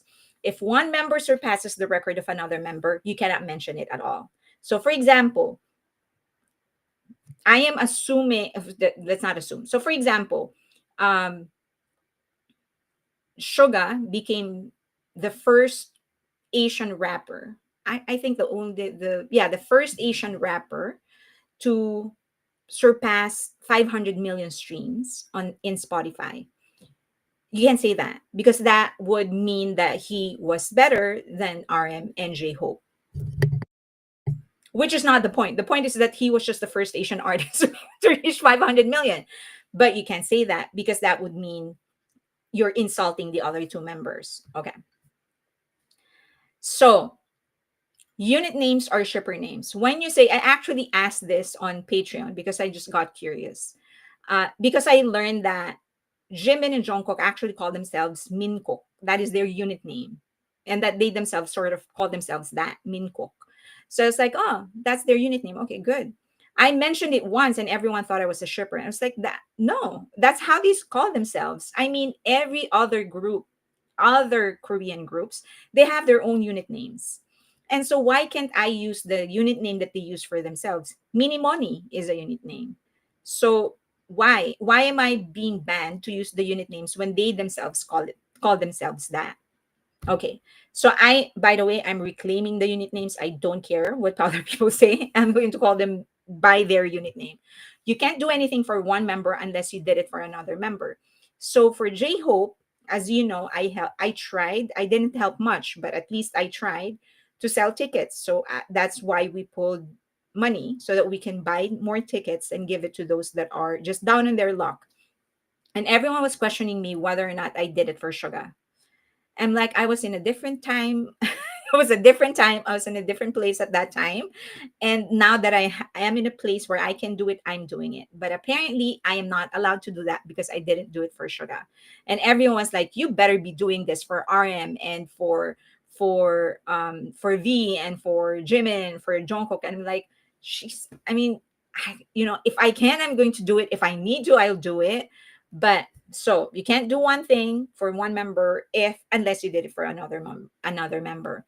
And as I've mentioned in the opening, if an army is a fan of other groups, they aren't true armies. So the minute you express your support or you are a fan of other artists, you're a multi and you're not a real army.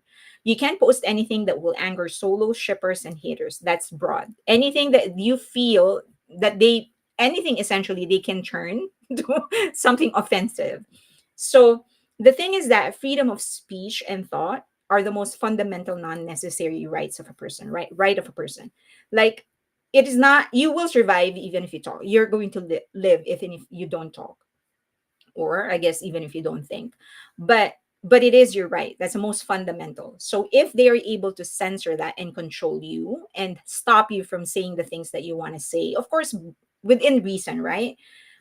You can't incite violence, you can't ask people to hurt someone or whatever. But freedom of for them to be able to control that once they do that, that means that they can control every aspect of your life because they are able to control the most fundamental right that you have. And so I've been going back and forth doing a special. I wanted to do a special on Are You Sure? Because I finally finished the entire thing, finally. And I've been going back and forth on that because I feel like, oh, I don't want to trigger those that who will think that the members are that they will think that I think the members aren't equally close. So I've been going back and forth on that. And I feel like I don't know their relationship. I don't know these people personally. I only know what they show us. And that's like less than 10% of their lives. So I just wanted to do a special on Are You Sure? And I don't know why I'm thinking about how people are going to react to it. Specifically those that will think I am implying that Jimin and Jungkook are the closest duo. Like I don't know. I don't know their personal relationships. I don't know anything about them. I just watched the show and I'm going to do a special on it. I'm going to do an episode on it and talk about it because I watched it. And whatever it is that they allowed me to see in terms of their dynamics in their relationship is what I'll talk about. Okay. Um, and then I also hold back whenever they do something I don't like because I don't want haters to use what I say against BTS. We're different people. there are things that they've done that I don't like. There are songs that they release that I don't like, specifically remixes. They have collaborators that I just don't like. I don't think it worked. And I feel like I don't have I do, but I sometimes feel like I don't have the freedom to say it because people are going to say, like, why do you have to express it? Like, keep it to yourself. No one's asking for your opinion. I'm just going to say it. I don't like the Sia collaboration. I think that it didn't do anything to the song. So I don't really listen to the Sia collaboration. I also don't listen, among other collaborations. I like all of your songs. It's just that they have collaborators that I don't like, but I can't express it because people are going to think that, oh, you're hating on BTS, you're blah, blah, blah. So that is just an example on how I have allowed myself to sort of say things or sort of mold the things that the content that I'm going to create to avoid toxicity instead of just expressing whatever it is that I want to say. So I think we also need to, or that this is just a personal thing. I don't want to think about them anymore. If I feel like saying something, I'm just going to say it. And if they don't feel like it, then they can just unfollow me. I don't need to deal with them. I can always block them. Um, if you don't want to party, then you're not invited. I guess that's it. They did a show together. It's that simple. I know. It's just that people are like, oh, that you're going to, because those two are just, well, they themselves said that they are so alike. And they've been saying it for a long time. I am you, you are me. And when, like, watching that show kind of gave me an idea why they keep on saying that. I am you, you are me, because they really are so alike. They're so in sync with a lot of things. But I'm not saying that they are the closest duo. I'm just saying that I understand what it is they say, what it is that they meant whenever they say, you are me, I am you. It's just that they're so in sync. And I'm just so entertained, which is what the show is supposed to be about, entertainment. I'm just entertained with what they showed us. I find it so funny. I find it so enjoyable. I was living vicariously through them because I love the things that they did. I love the snowboarding. I love the snorkeling, all of those things. So it's your party. You do what you want to do. Yeah, I guess I've just realized that yeah, because I keep on going back and forth doing Are You Sure? It's like, why am I even second guessing myself? If I want to talk about it, then I'll just talk about it. It doesn't. I really don't know them. I don't know their relationship. I rely on what they allow us to see. So the Sia collab just didn't work. It's one of those things that are great separately, but just don't meld well. Yeah, and Sia is so good. I mean, I love her songs. I don't know if it was the lack of effort to try in something, to layer herself. I don't know, but I didn't. When I heard the collaboration, I was just like, "Is that it? Like that is the collaboration?" Like, didn't add anything, so I just don't listen to it. There's several other collaborations that I don't listen to. So, um, okay, we are 2 hours 13. I'm going to close with this. For Chris Martin, he had a concert in South Korea, and in one portion he thanked BTS, and he mentioned 6 of the 7 members and forgot to mention Jimin. And so a lot of people, specifically Jimin bias fans, are not very happy with it. I kind of expected that. Um, so just want to give my short 2 cents. He did, by the way, recovered. He apologized after and said that he just forgot and thanked Jimin after that. So number one, a lot of people are upset, specifically Jimin fans, bias, because he, in the collaboration they had in My Universe, Jimin didn't have his own line. He had, like, he layered Jimin's voice rather than actually giving him his own line. So they're not happy about that. Now, am I happy about that? No, I'm not happy about that either. But I do genuinely feel that Chris is a genuine friend of BTS. He's one of the few who has really gone out of his way to work with BTS and respect BTS for all that they are. And they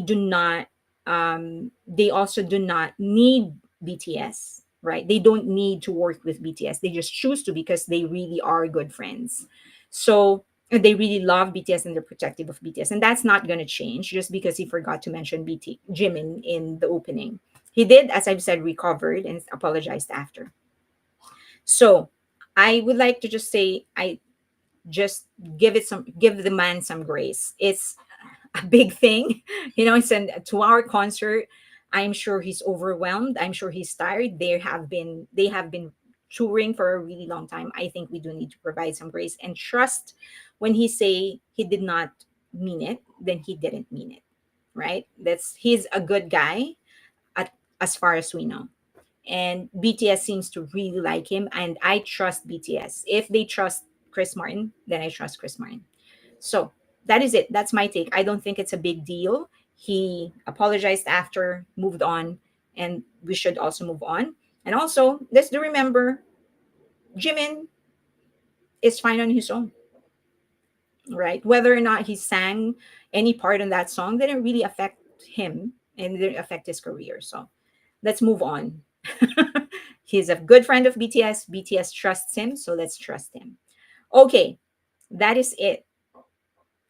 Thank you very much, everybody. Good night. Thank you for joining me. It's 2 hour and 15. Sorry that I went over time, but at least I was able to cover everything and then some. Okay. Thanks. Bye, everyone.